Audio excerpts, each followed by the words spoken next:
is the maximum amount you can order. Right. And then I hit checkout. I was like, oh, unavailable at this time. I'm like, ugh. Yeah. Every other one said out of stock. Uh-huh. All right. Well, none of us. Supposedly Amazon has them too. A friend of mine just texted me a link. So So I'll send that to you, Froggy. Also, which kits are available? These the FDA. I got to imagine that Amazon is selling the kits that are FDA approved, the emergency use authorization. Because there's some garbage floating around, and you've got to hope that Amazon has decent, legitimate kits for sale. But guess what? There's been some absolute garbage that's been on the Amazon website through like third-party vendors. Remember, there have been numerous stories where they had to yank it off. All right, so the ones on Amazon are not. And they also had to take it off the website. They're not FDA. They're CDD, Chinese Disease Division. The Chinese Disease Division. Yeah, the CDD approved. All right, so Froggy, just saying, it would have been, I think, a smart thing for you to go with the family yesterday. I mean, what the hell else did you have to do for maybe an hour? Why couldn't you just go with the family and just get tested? I mean, that was the hour when the tide was perfect for fishing, so I had to get out there. Right. Also, I feel fine, and Kim didn't feel good, and they're both negative. So how can I be positive? Well, they took an antigen, but I heard from Kim that they also took a PCR, which will be back maybe today or tomorrow. We'll see. All right, folks, we're just getting rolling. It's the MJ Morning Show. It is a Wednesday morning, and I can say that we're only at January 12th, and I think I've run into the most clueless person in January. The most. Oh, the most clueless person in January has been detected. I ran on the way into work this morning. I absolutely ran into the most clueless person in the Tampa Bay area, possibly the state of Florida. And it happened this morning on the drive-in. All right? You want to know what happened? I'll tell you next. Hang on in just a few minutes. Don't move. You got to hear this. This is nuts.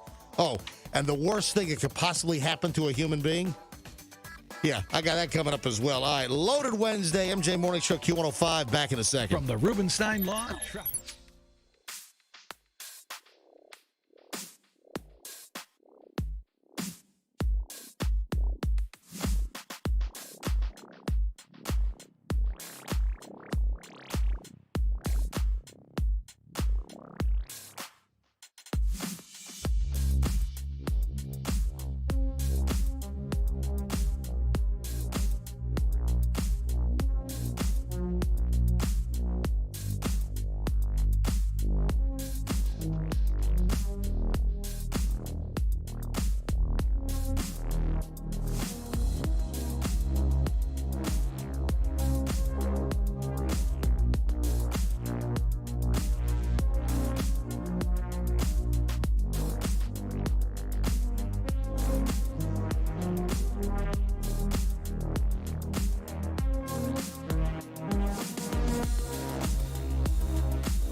And the crew here, 6:17 exactly.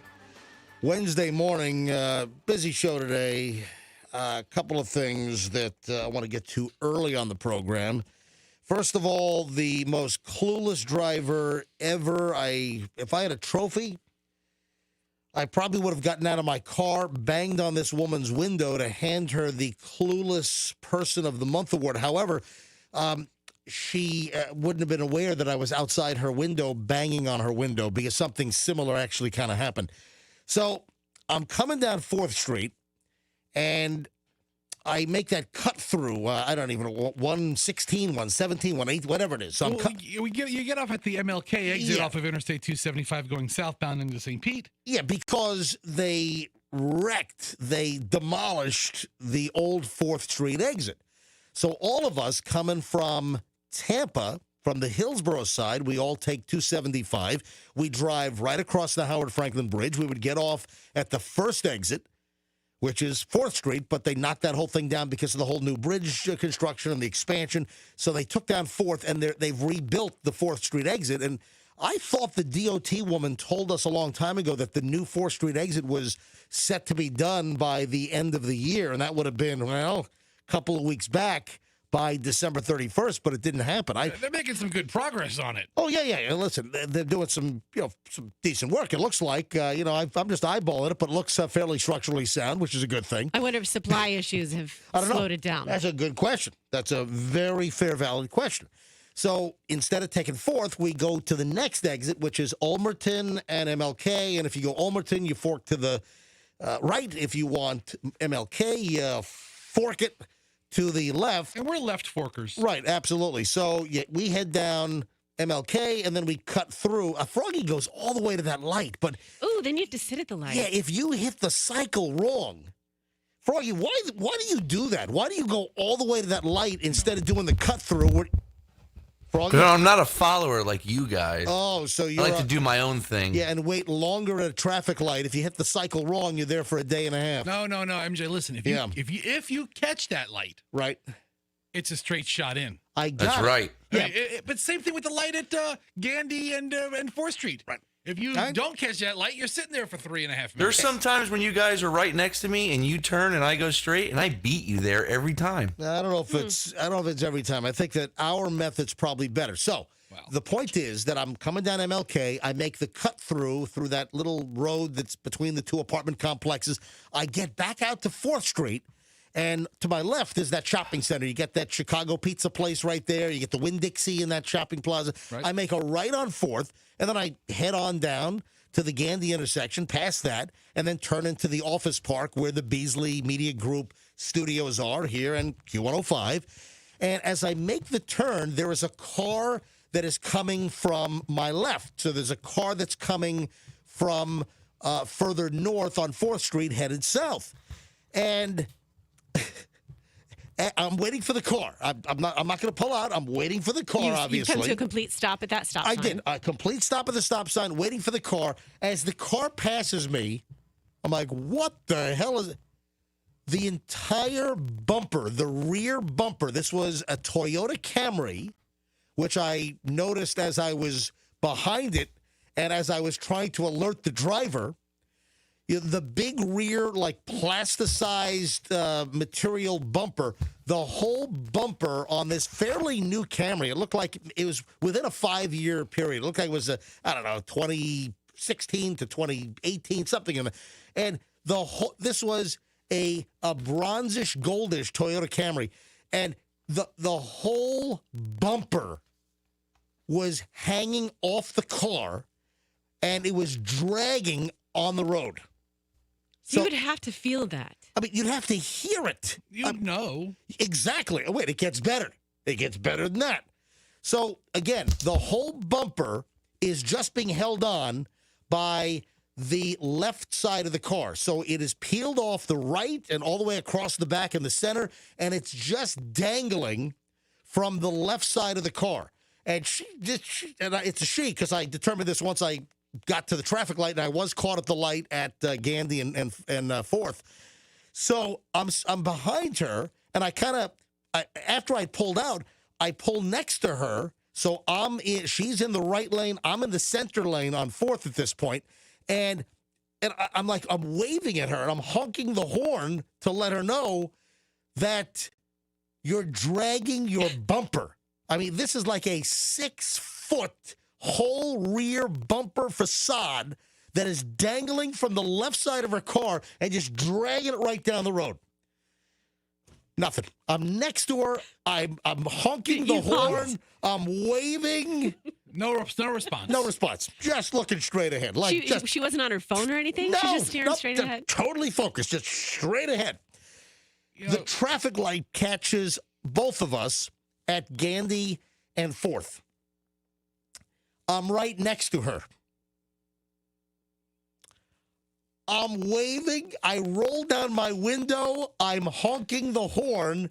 I'm yelling, "Ma'am, hello!" Horn. I'm yelling. I'm waving. you read this totally wrong. And she is just looking straight ahead. She's got her hands on the wheel. It looked like a death grip. She's got her hands on the wheel. This was a white woman, I would say, in her mid to late 40s. How is can what I you was. judge that from just next to the car? You got this totally wrong, MJ. You don't know what the previous 10 minutes of her life held. She could have just seen the most horrific thing, ran over a whole shrubbery and curb abutment, and ripped her. The last thing she cares about is her bumper, and she has some maniac trying to toot at her at a light. She's probably traumatized driving this car with the death grip, like you said. So you think that I was scaring her? No, I think she was having a psychotic episode of some capacity before she got to the light and actually got to meet you, to where you weren't even a factor. She doesn't even know you were there because she was processing what's going on in her own brain. So she had some type of an incident. Do you think that whatever the incident was that traumatized her led to the bumper dangling from the rear of her car? Of course. I mean, first of all, the way bumpers are made these days, Yeah. that's not impossible to do. I see more ripped bumpers completely unbroken on the side of the road. Hey, I told the story what happened to my mom. Remember my mom? In the parking lot. My mom had like a brand new Genesis, that high-end luxury version, the Genesis brand by Hyundai. It's not a Hyundai. It's a Genesis. It's a Genesis. And hey, they're pretty nice. The G70, G80s. You want to piss a guy off, tell him his Genesis is a Hyundai. It's a Hyundai. Yeah, he gets all bent out of shape. Hey, nice Elantra you have there.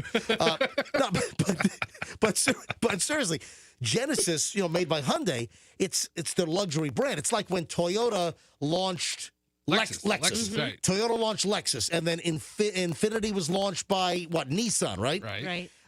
So I told the story about my mom's bumper. She was in, I don't know, Costco parking lot or Walmart or somewhere over in Palm Beach County. And, listen, my parents are in their mid-70s to late 70s. My dad is 79. He'll be 80 later this year. My mom is 75. So this was not long ago. I think it was in the last year. And my dad told me the story. My mom wouldn't tell me this. My mom is backing out of a parking spot in a shopping center and pulls all the way back, and there was a big pickup truck with a trailer hitch. My mom's bumper got lodged onto the guy's trailer hitch because it was a trailer hitch on the back of the pickup, and it had like that long extension bar.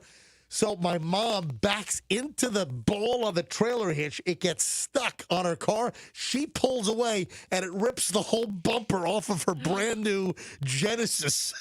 And she was dragging it too. And people are like, whoa, stop. But my mom stopped. So And your mom is 75 years old. Yeah. And she probably just didn't suffer an awful experience that put her into a state of trauma like this poor woman at the light with the dangling bumper. Did you say suffering? As in suffering succotash, right? Yeah, just like suffering succotash. Just like that. So my mom's bumper was just totally ripped off, and people stopped her and said, "Hey, your bumper!" And some guy actually took the bumper and put it in the whole back seat of my mom's car. My mom drives home to my dad. Have a good day, ma'am. Yeah, exactly. Glad I can help. Thank you. It's like an $1,800 job to fix the damn thing.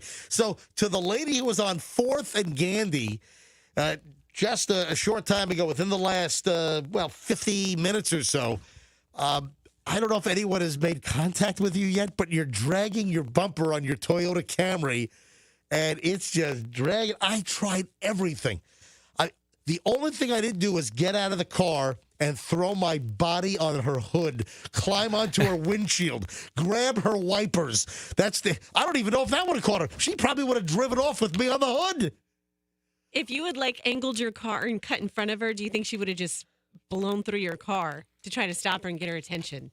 Unbelievable. Absolutely just unbelievable. The most clueless woman of the year. All right, we've got early morons next. Oh, I've got two of the worst human beings of all time. We got to get to that coming up. It is a loaded, totally loaded Wednesday here on the MJ Morning Show on Q105. If you are interested in your finances, do you care about whether your investment strategy and your trajectory is correct? You realize that you...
7:05. Crew is here. Froggy at home still. Froggy, what's the plan for your return? Are you back like Friday? Are you going to wait until Monday? What's the I deal? don't know. Well, I think you should probably take a test before you do come back. Yeah, I plan on doing that. Oh, is that your Pete Davidson Chad character from Saturday Night Live? I plan on doing that. Yes, I do. There's really no sense of urgency on your part getting back to work. Doesn't seem that way. Yeah. No, it doesn't. Doesn't seem like that way at all. I mean, it What are sounds you like talking about? sounds like if your kitchen was on fire right now, you'd be okay. All right. I mean, just the kitchen. Just getting comfortable, just hanging out at home. I mean, 2 days ago, you're like, oh my gosh, I'm so bored. I can't wait to get out of here. I miss being in the studio. And now we're like, what's your plan? Like, hey, there's no plan. Hey, did you guys ever remodel your kitchen? Because I remember like a year ago, Kim was like looking to see if we could talk about finding you a contractor to remodel your kitchen. Yes, our kitchen has been remodeled. How'd that go? Because, Michelle, our house is now 17 years old, which is unbelievable. We moved into our house in the summer of 2005. And, I still think our house looks pretty darn good. But, after 17 years, you might want to upgrade a couple of things. And Michelle was talking about The maybe... house is a little beat up, if I'm honest. my house is not beat up. Dude, I saw vines. little beat up. I saw vines growing out of your gutter. Don't even talk to me. My house is not beat. So Michelle's been talking about maybe we ought to, remodel the kitchen. Cabinets have changed a little bit. Change our center island around. I mean, kind of doing a whole gut on the kitchen, redoing it. But the point I'm trying to make here is that I know some high-end contractors, and they're telling me with the Florida housing boom right now, you do not want to remodel a kitchen because, or anything. If whoever's available right now to do remodels for you, they probably suck. Bottom of the barrel. Exactly. So I know several contractors, and I know a guy building some really serious things in South Tampa. And I said, yeah, listen, any recommendations? Michelle wants to, redo the kitchen, and, she's going to hire like an architect and kind of get some thoughts on what we can do. And he said, MJ, just wait. Don't do it now. He said, all of the good contractors, anyone that is worth their salt, worth a damn, they are so jammed up. They're busy for the next year or two. They're booked. Anyone that you can get right now to remodel your house, your kitchen, whatever, you don't want them. Forget it. Thankfully, we booked ours well over a year ago, so the good guys were booked working on our house. Didn't you guys have like cigarettes, like burns on your Formica countertops?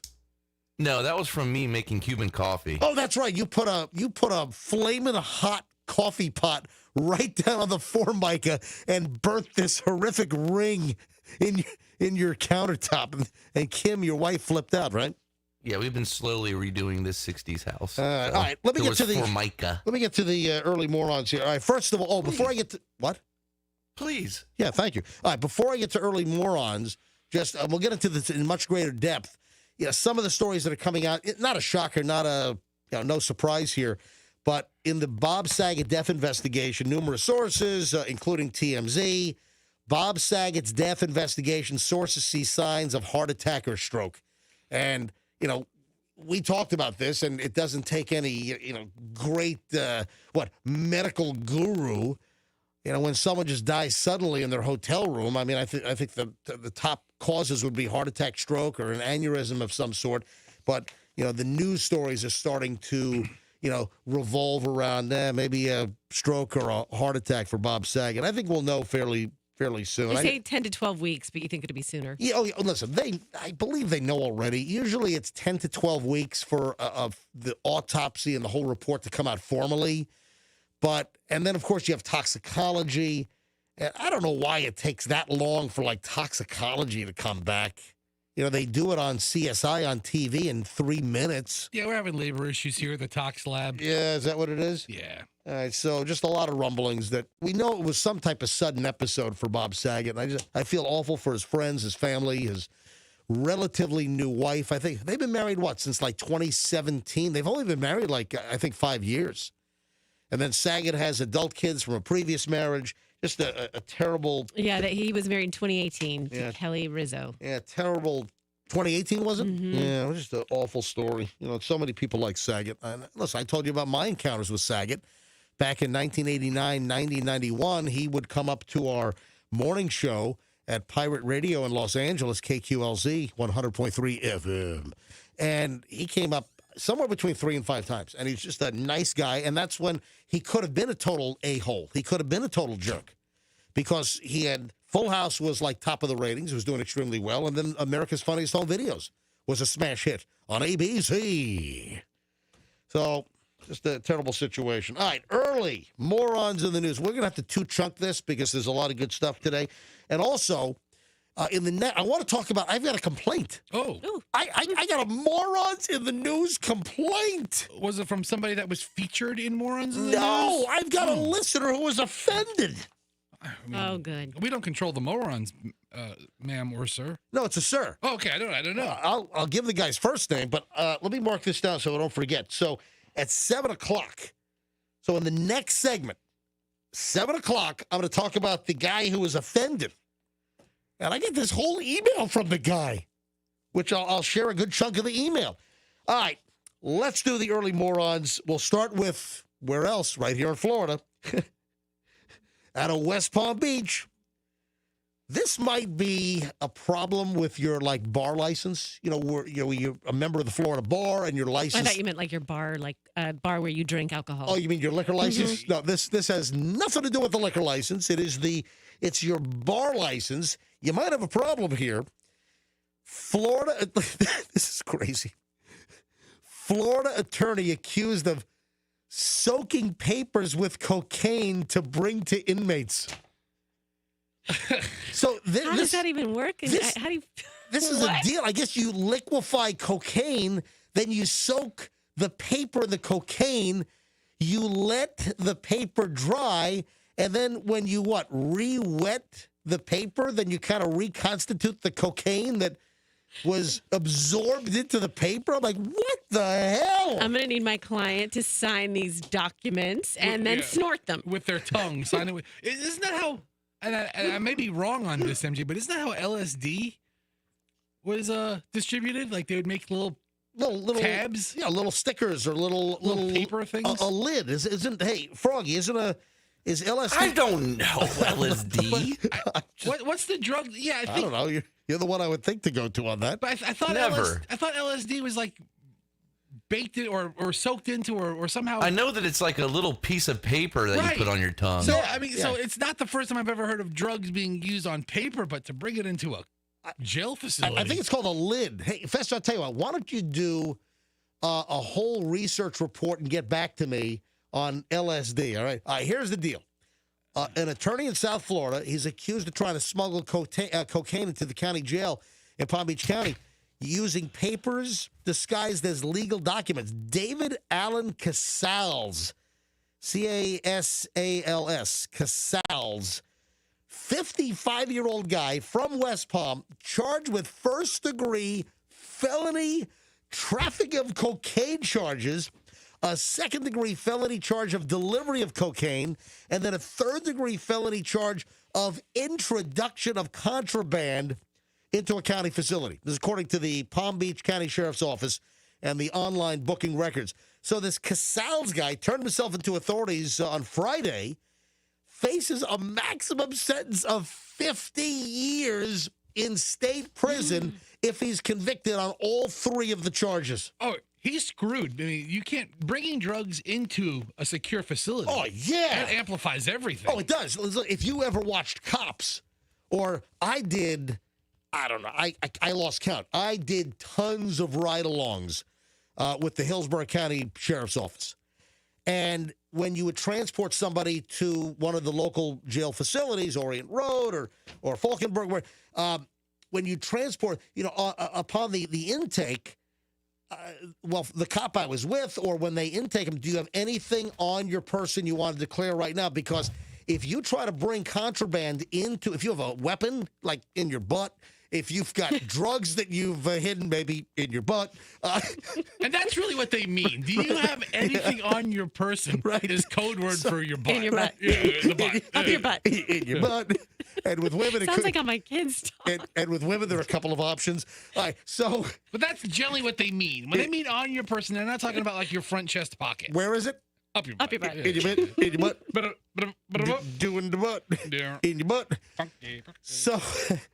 So they always ask, because if you declare then, you might get in trouble and you might be charged with additional charges. But if you try to get it into the prison, the charges are amplified even more if you try to bring contraband in. So back on October 24th, this Casals guy, a lawyer, was checking in as a visitor at the jail, and a deputy began to search the items that he had with him, according to a probable cause affidavit. So the deputy inspected this manila folder that had 37 pieces of paper with Bible quotes and pictures of some unknown woman.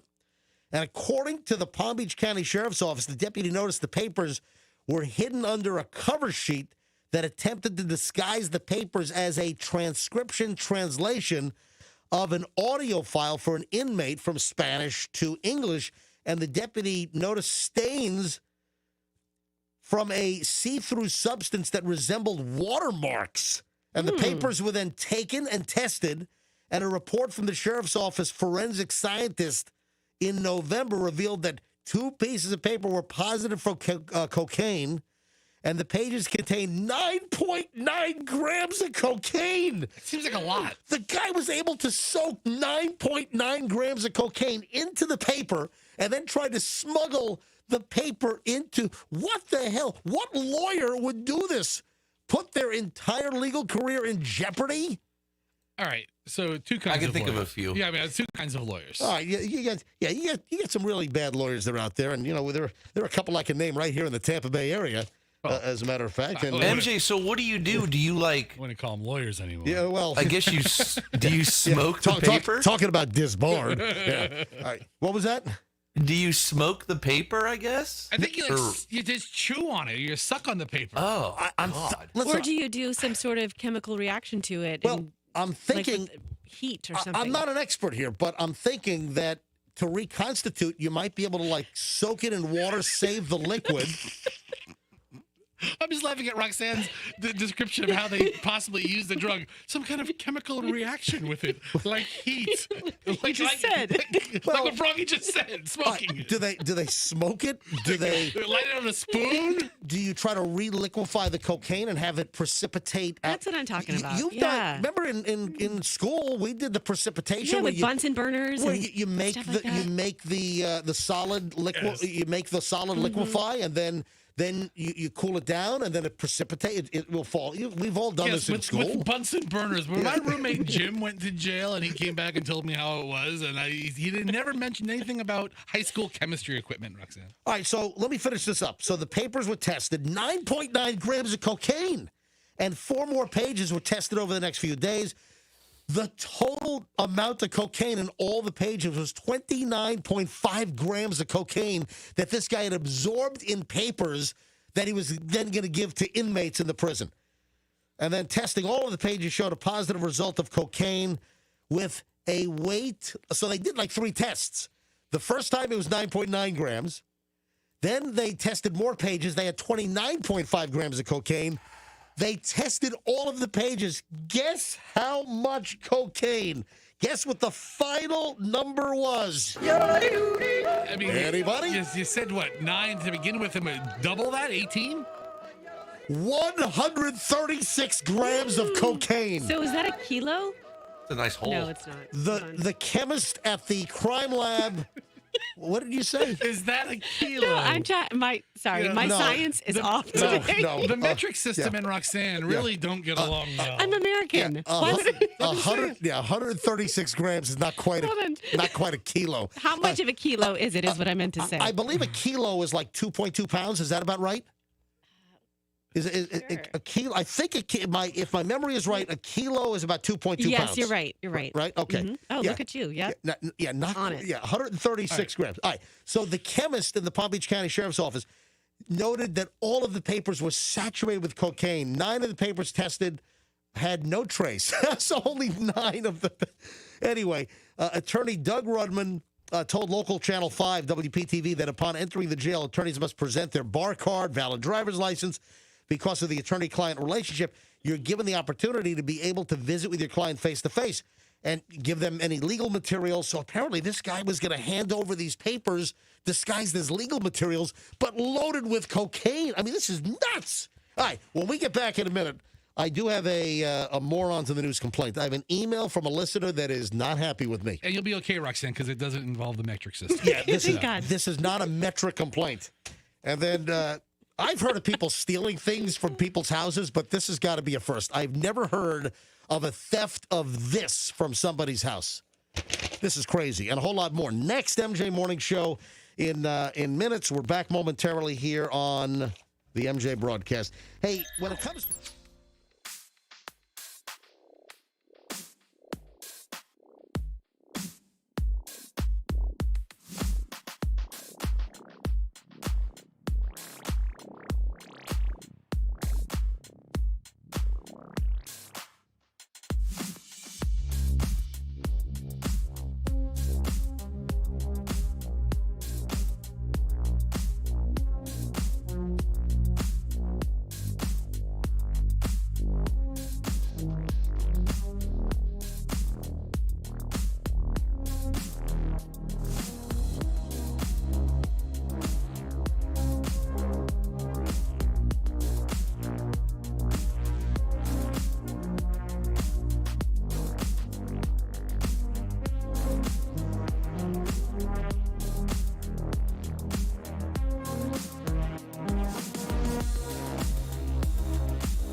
All right, go ahead, Froggy.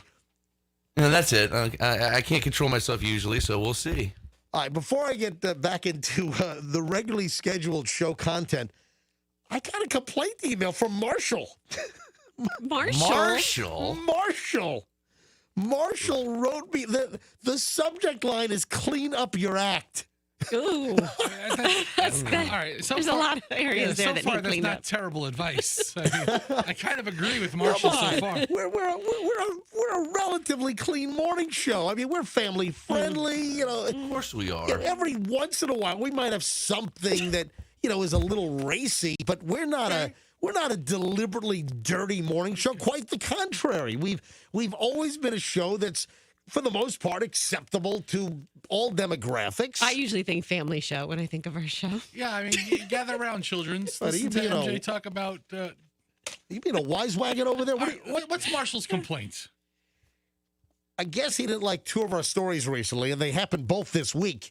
He didn't like the story about the robber guy who pooped on the girl's picnic table in the front yard of the house or the front porch, and then stole the girl's scooter. Remember, this was all caught on like a Ring doorbell camera. Yeah.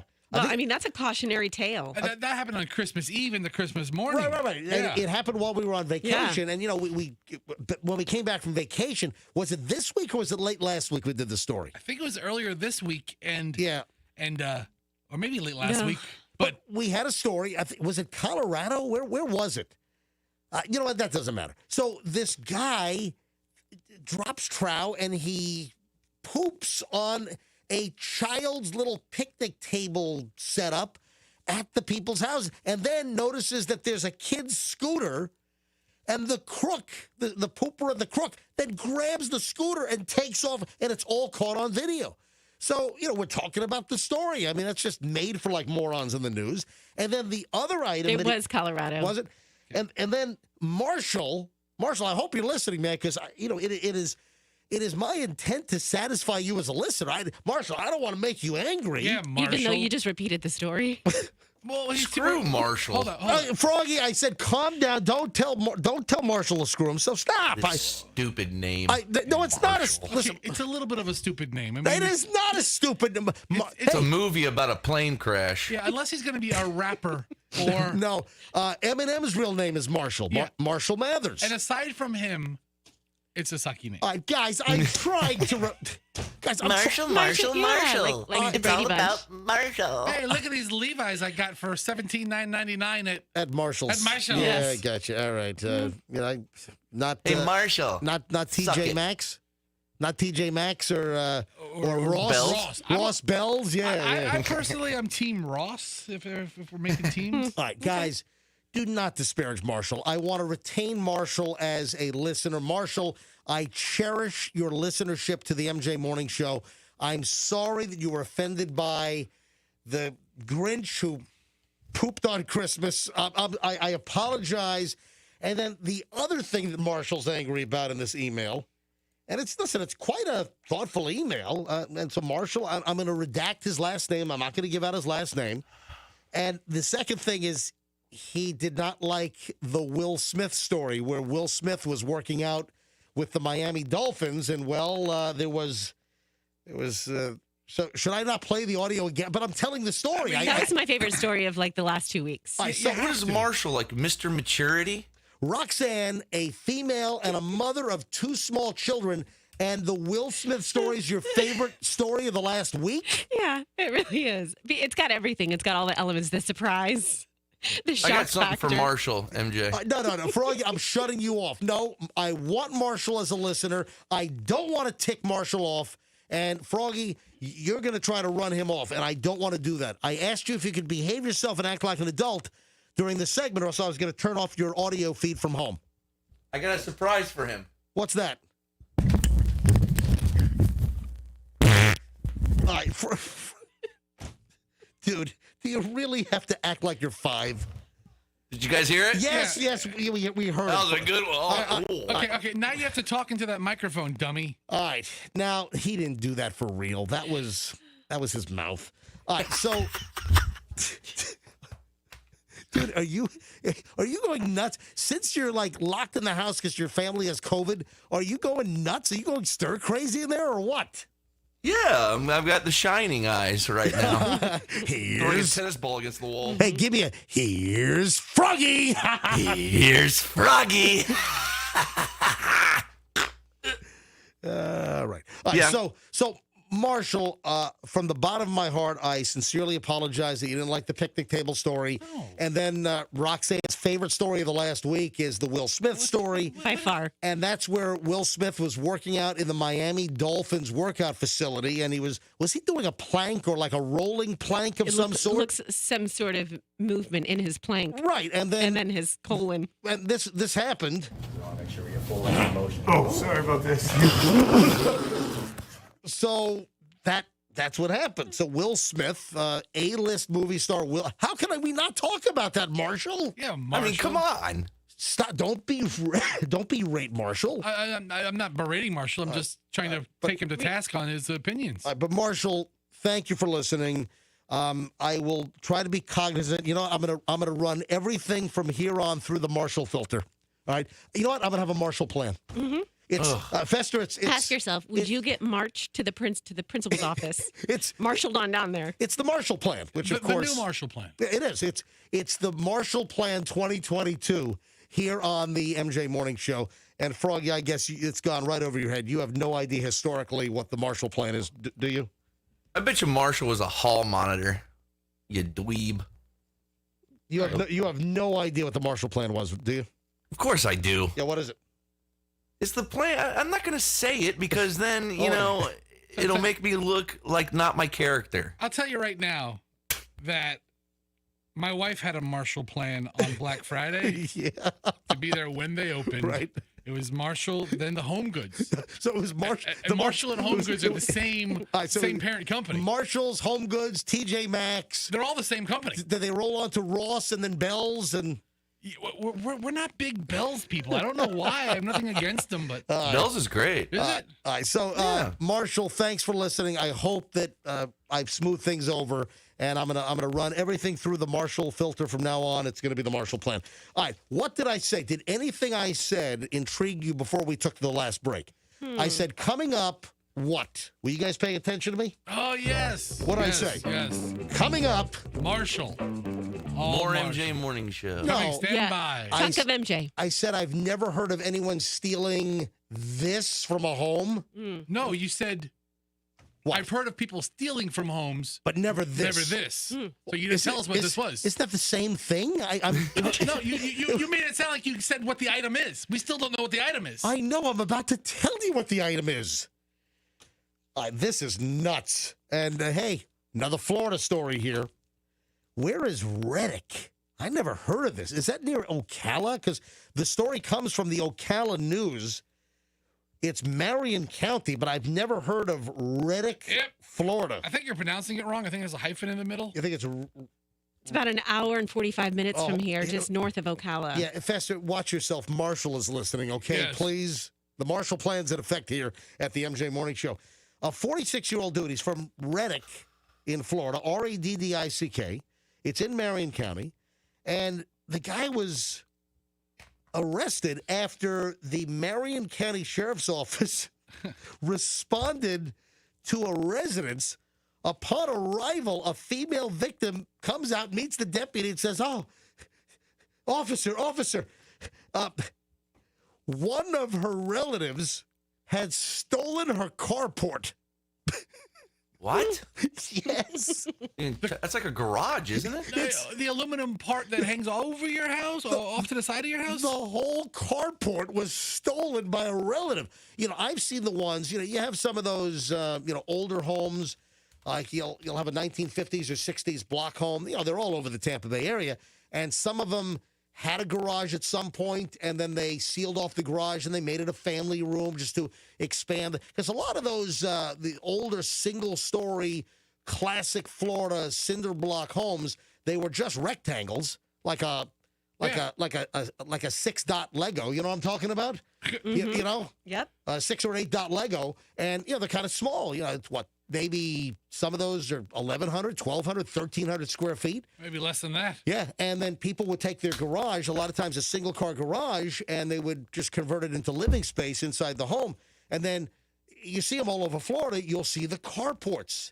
And sometimes they're attached to the house, or sometimes they're standalone, and they've got the aluminum poles or metal poles, and it's to protect your car's finish from the Florida sun beating down. So apparently, this guy goes to the female victim's house. He's a relative, Barry Bernard Ellis, at about 3 a.m. He goes into the yard with a toolkit, disassembles the carport, and steals it. Oh, I was thinking he just tied up into his car and stole it, but he was very gentle about it. He actually took it apart. Just Real. dragged it down the road. All right, I got it. So the guy took his time. I mean, he disassembled it. 3 o'clock in the morning, just disassembled the carport. So the woman, the complainant, told the deputy that she was able to identify Ellis through video footage and said, "Hey, that's a relative of mine." Yeah, I know that guy. Yeah, the deputy was shown the footage that observed the man in dark jeans and a red shirt disassemble the carport at 3 o'clock in the morning. That's right. The pieces were then taken to a parked vehicle on the road. The deputy responded to Ellis's last known address, and then a female there stated that Ellis had not been home since Tuesday, December 28th, like for a couple of weeks almost. They did a computer check, discovered that he had a prior grand theft conviction. Oh, that's shocker there. So he has grand theft and now grand carport. Grand carport. He has Grand auto theft. And, he has grand yes. car and grand carport. So they catch up with the guy, and then he denies taking the carport. And the deputy said, hey, we've got video of you, and you've been identified by your relative of disassembling and stealing her carport. I mean, I've heard of things being stolen out of people's yards at 3 o'clock in the morning, but this is a first. I've never heard of someone driving up and disassembling your carport and then taking it away. That's good scrap material. Well, that's what it is. You know, Yeah, I mean, that's what probably is going to happen. didn't a guy get busted? Speaking of that, didn't a guy get busted? There was a knocked over huge aluminum light pole on I-4, not far from Sefner, I think. Didn't a guy get busted for pulling over and strapping like this 40-foot light pole to the roof of his car? Yeah, that was a while ago. Oh, my God. Yeah, that was like a year ago. Yeah. It was like people are into the whole scrap thing. And, hey, you've got crooks that'll go into houses, and they'll, like houses under construction or even vacant houses. Yeah, they'll bust through the walls and try to rip all the copper out because copper is expensive. You know, metals prices have gone up. So the story you're referring to happened in November of 2020. 2020. So that was a month after we came back. It was November of 2020. We came back October 5th of 2020 here on Q105. Yeah, listen to this. Florida man, is this from what? This is an Associated Press story. It's the Tampa area. Yeah, from Tampa. A Florida man has learned the hard way that a downed light pole isn't trash that can be taken and sold for scrap. A state trooper pulled over a maroon Toyota Camry with a metal pole longer than the car itself, strapped to the roof. I remember there being photos of this. Yeah. This driver just pulls over and...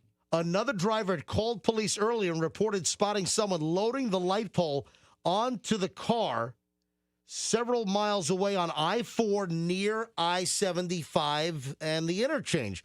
The car's driver, Douglas Allen Hatley, told troopers that he found the pole on the ground by the side of the highway and had planned to sell the metal for scrap. Yeah, a guy was 71 years old. Give the guy a break. He's from Lakeland, and I don't know what the final disposition of the case was, but, you know, that's like Department of Transportation, state of Florida property. Somebody knocks over a big light pole. You can't just pull off on the shoulder, load it onto your car, and drive off with it and try to drop it off in the scrap yard. But that's a problem. People like stealing manhole covers and trying to sell the iron for scrap. And, I mean, people will steal anything and everything, even if it is nailed down, because the carport was nailed down. And the relative, listen, if somebody will steal from a relative, I mean, that's a bad person. I mean, it was a very valuable piece of scrap aluminum that this carport was made out of. That's like the equivalent of like 2,000 aluminum cans. You might be right. I guess it probably would be. I have no idea. No, but it'd probably be a couple of thousand or maybe more, because I'm sure it was an aluminum carport. Anyway, he denied taking the carport, but the cop said, "Hey, we got video of you, and your relative has ID'd you." When the deputy tried to place this guy in handcuffs for stealing the carport, Ellis took a step away from the deputy, yelled for his girlfriend. The deputy grabbed Ellis's arm. He got away. Ellis took a few steps. The deputy was able to grab his body and then slam him to the ground. I was about to say, he was on the verge of a tasering. Yeah, that would have been even better. Oh, Fester brought, oh my God, Fester brought, this is hysterical. Fester brought up the picture of the maroon Toyota Camry with the 71-year-old guy driving with the huge, we're talking about a massive light pole that you'd see on the interstate holding up lights, and the guy's got it tied down to the roof. With like twine. How did he get it up there? I don't know. I mean, just cruising down the street. He probably lifted it onto the hood or the trunk and then like used the leverage and then pulled it. But the guy I'm sure just scraped the paint on his car. And I mean, we'll look at the car. Cares. Look at the car first of all. I mean, I doubt that he's too concerned about any scratches. The whole hood is scratched up. The whole car is a mess. Yeah, I don't think that's like the seventh pole he stolen. Whatever. Oh, by the way, just to finish up the story on the guy that stole the carport from the relative, when the deputy then patted Ellis down, found a glass pipe. Of course he did. In his front left pocket. The pipe was wrapped in a napkin. There was a white powdery substance on it. It was field tested. It was cocaine. So this guy, man, the winners, folks, the absolute winners that we have running around the state of Florida. Just absolutely incredible. That guy had a lot going on. Oh, my God. You got to love the state of Florida.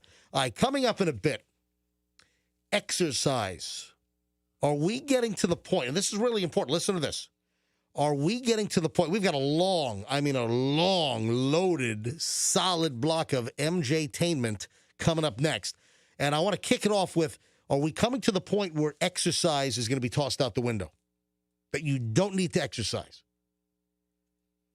Nice to see the rest of the world catching up with you. Yeah, the world is catching up with Fester. Yes, thank you. Hold on. We'll fire it off with that next, and then a whole lot more. Yeah, you got to hear what we're going to talk about and what apparently is coming down the pike. And would you be interested in this? And also, I'd like to know if you guys have ever had an argument with your spouse where you've actually thrown something or you had something thrown at you. And then two of the worst human beings on the planet are right here in Clearwater. We've talked about this over the years. This is one of the worst things that a person can do. And we'll talk about all this and more next. Don't move. MJ Morning Show here on Q105. I want to send a message.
Jovi's coming to town. What is it? Is it March or April that they're rolling to town?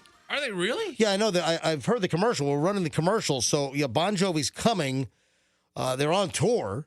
And Chloe heard the commercial, and Chloe's like, you guys want to go backstage? Yeah, You guys want figured. to meet Bon Jovi, guys? And, Well, the thing is, there may be no backstage access. that's a good point. I wonder what the story is going to be because, Chloe, when we were up in New York for a bit, Chloe became good friends with Jake Bon Jovi, who is John Bon Jovi's second to youngest.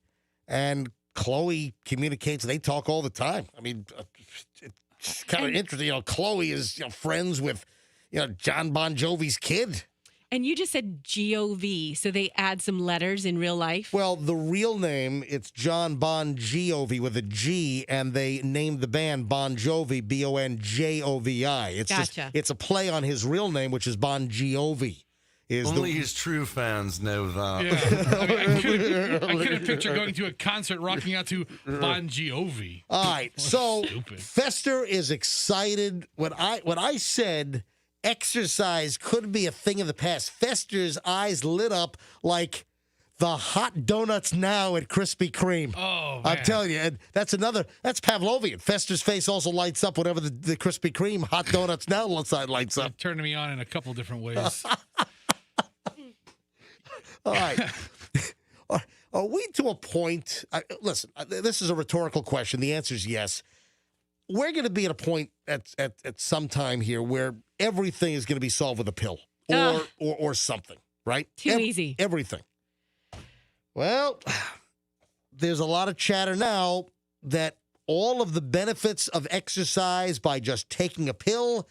And I saw a story that researchers think they're very close to figuring out all of the chemical secrets of exercise and working out and being able to replicate it in a pill. So forget about the squats, forget about the lunges, forget about the running and the curls.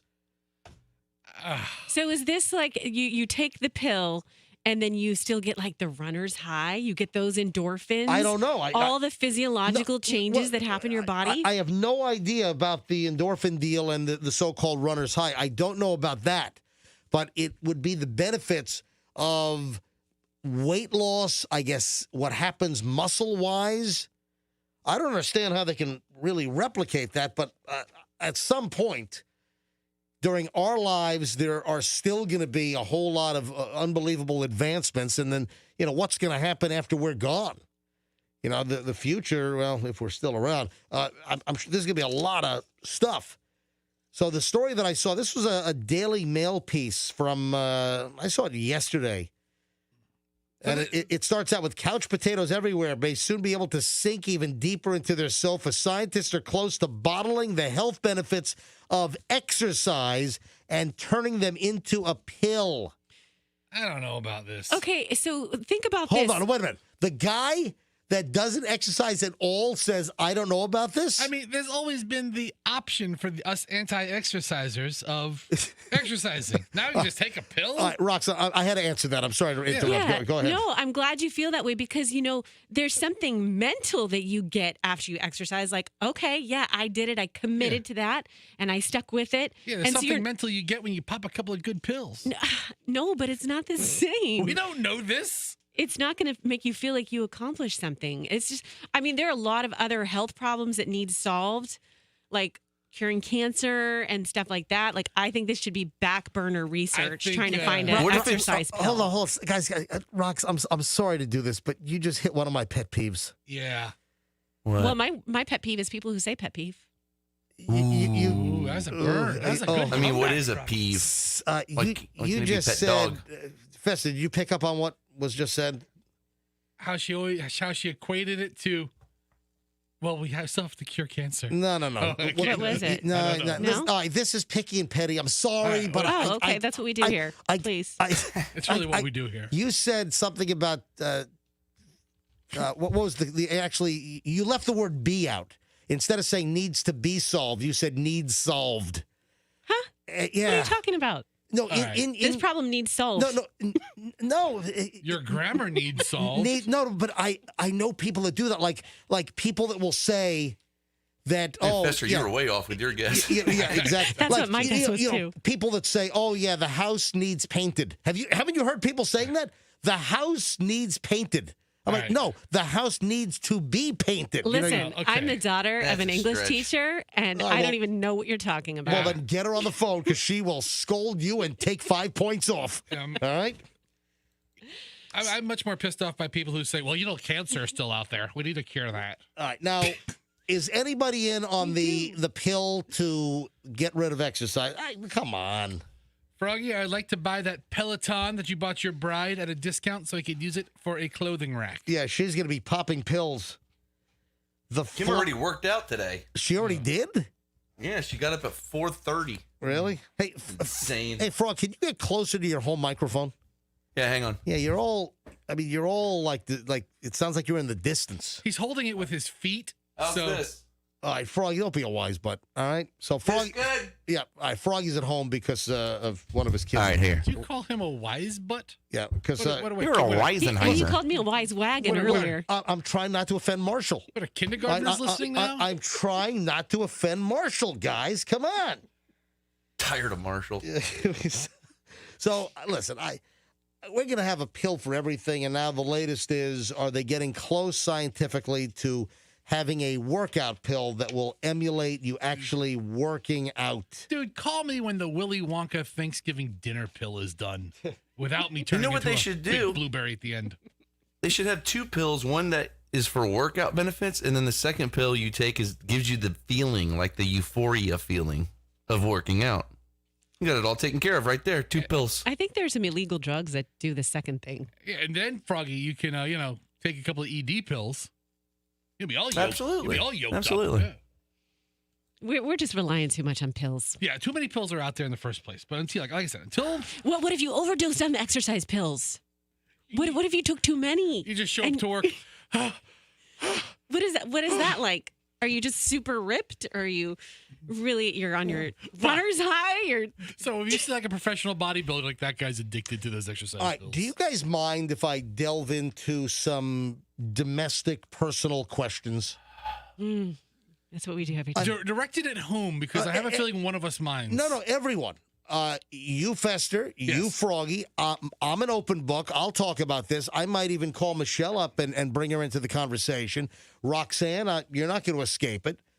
What is this, a modified version of the Truth Booth? Well, you know what? You know what, Froggy? I think it could. Whoa. Ladies and gentlemen, guess what? It's time for a modified version of the Truth Booth. I love I like this it. music. This music's great. What Say- music is this again? This is the Gong Show music. Oh, It's a Truth Booth music Yeah. is what it is. Yeah, this is the Gong Show music. All right, so here's my question. Have you guys ever gotten into a domestic squabble with your significant other where things were thrown? Now, I'm not talking about, this is not like an abusive relationship situation because I don't think none of us are in an abusive relationship. No one's getting battered. except for Doug. Roxanne's just coming home and laying down the law. But I saw this item last night about a woman was arrested for throwing a crock pot during an argument. This happened in Western Kentucky. A woman was arrested after throwing a crock pot during a domestic disturbance. Police were called. Saw a 20-year-old Haley Dummit. That's her name? Dummitt. Oh my gosh, that's a great. Haley Dummit. Hey, Miss Dummit. It's like, hey, Miss Dumbass, put down the crock pot. Miss Dumbass. No. It's Dummit.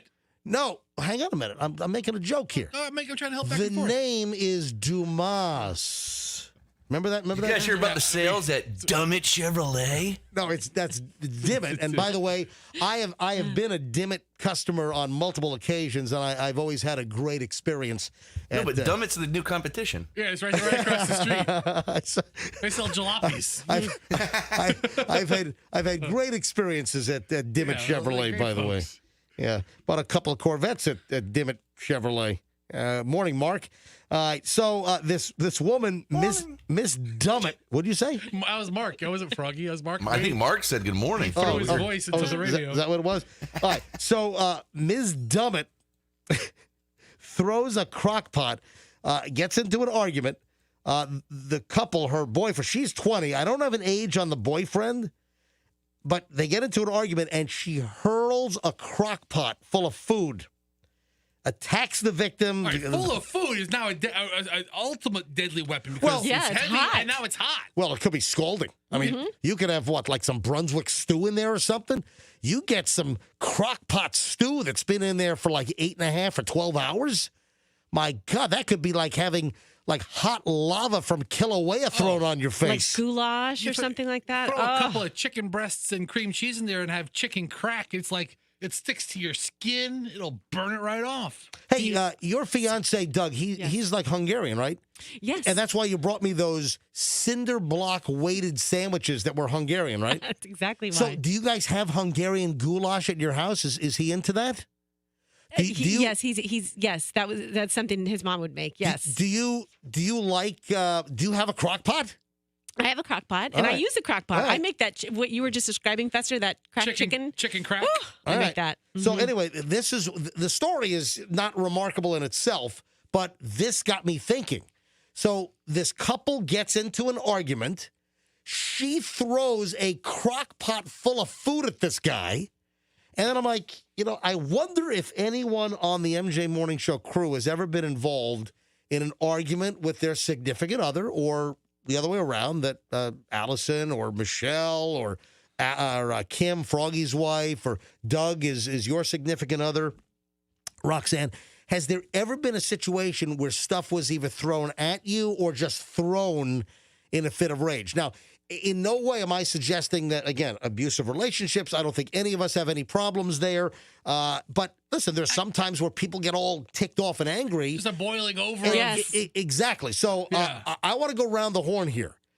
Fester, Yes. have you ever gotten into an argument with Allison where she threw something at you or you threw something at her, or that it was thrown away from each other just in a fit of rage? So it wasn't directed directly at you, but something was thrown.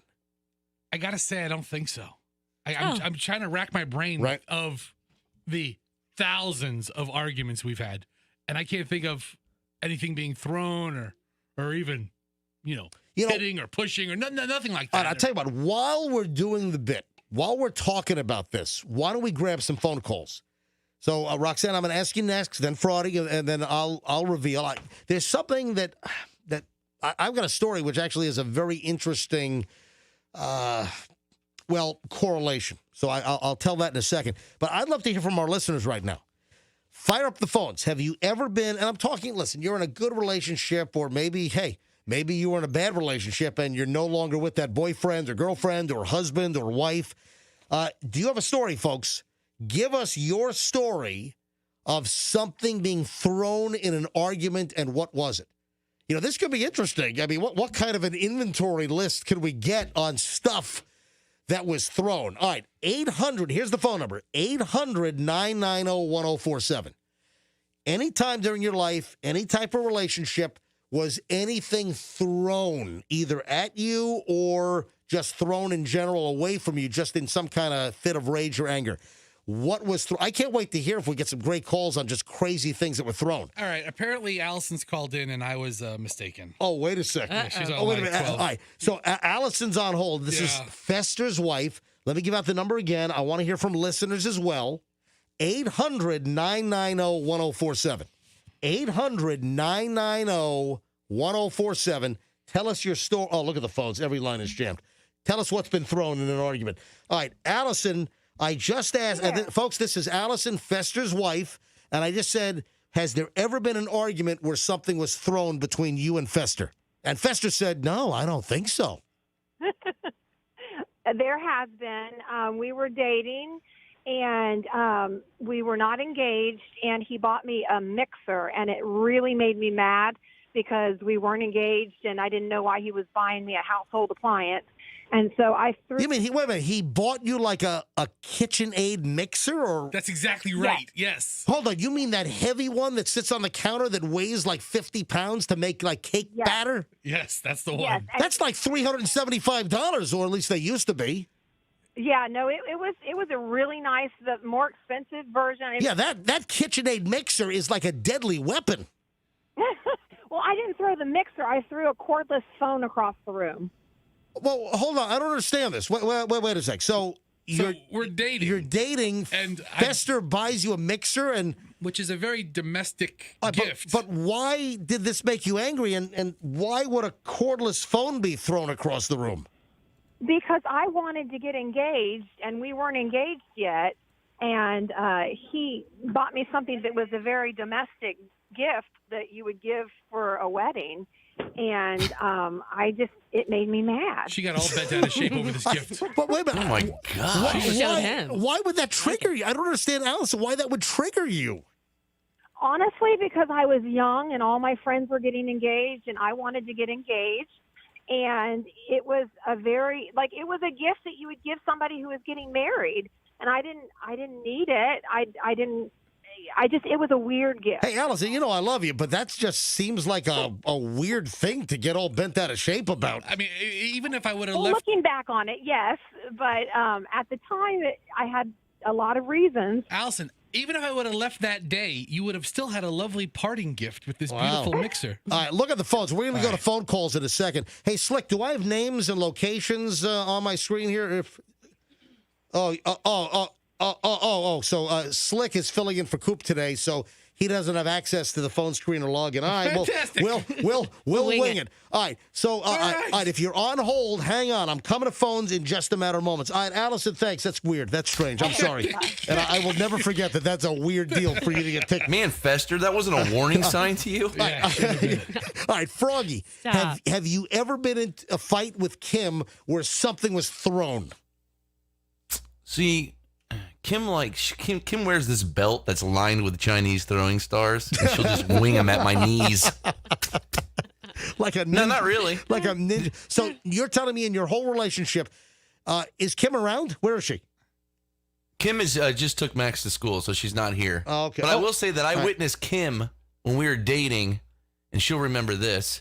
She picked up her home phone and spiked it on the ground as if she scored a touchdown. Why?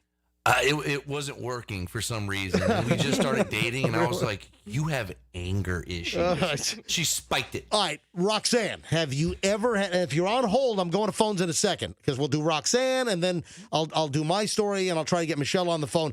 Has anything ever been thrown?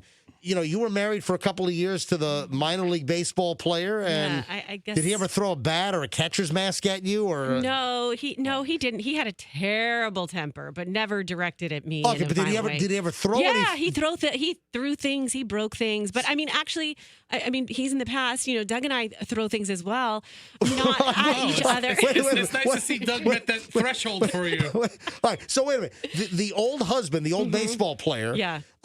What was the worst thing he ever threw? And not at you, but what, against a wall? Yeah, or? I think he threw bats. That's what comes to mind. I mean, I'm sure he threw bats. So he would take bats from the dugout and bring them home and then throw them at your house? Just seems. I don't know if he. Yeah, he threw some bats. I mean, yeah, but not at me. Not at me. Ever the Kool-Aid cooler, just bring it home and smash it against the wall?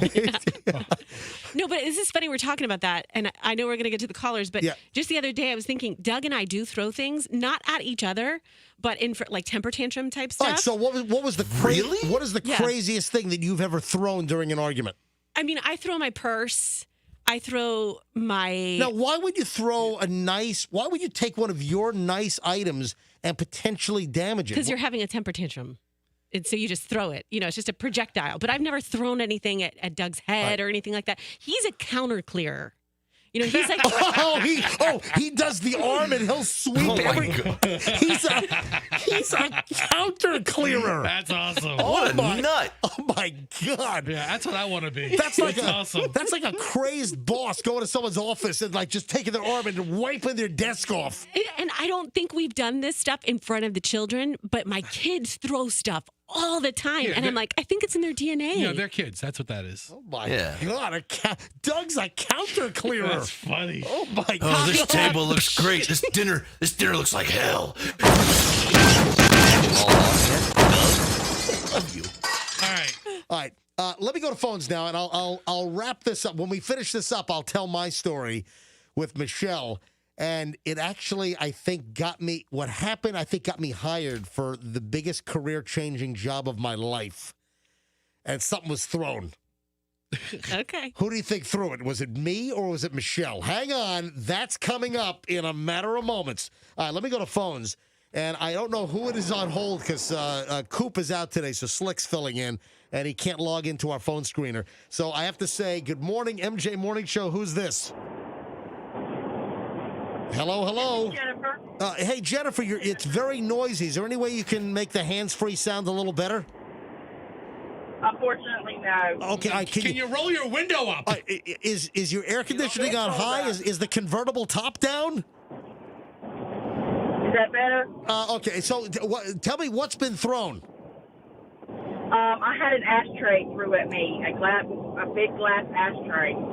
Somebody who threw a glass ashtray at you? I had this ex. We were together for like 16 years. My God. We had gotten into a horrible argument, and Right. he chunked the ashtray at me because I wasn't doing what he. All right, now I gotta go because the connection's bad. But just did it hit you or did it miss you? Hopefully. It missed. Oh, geez, I'm sorry to hear that. All right, listen. She said missed. No. Did you say missed or hit? No, it hit, right?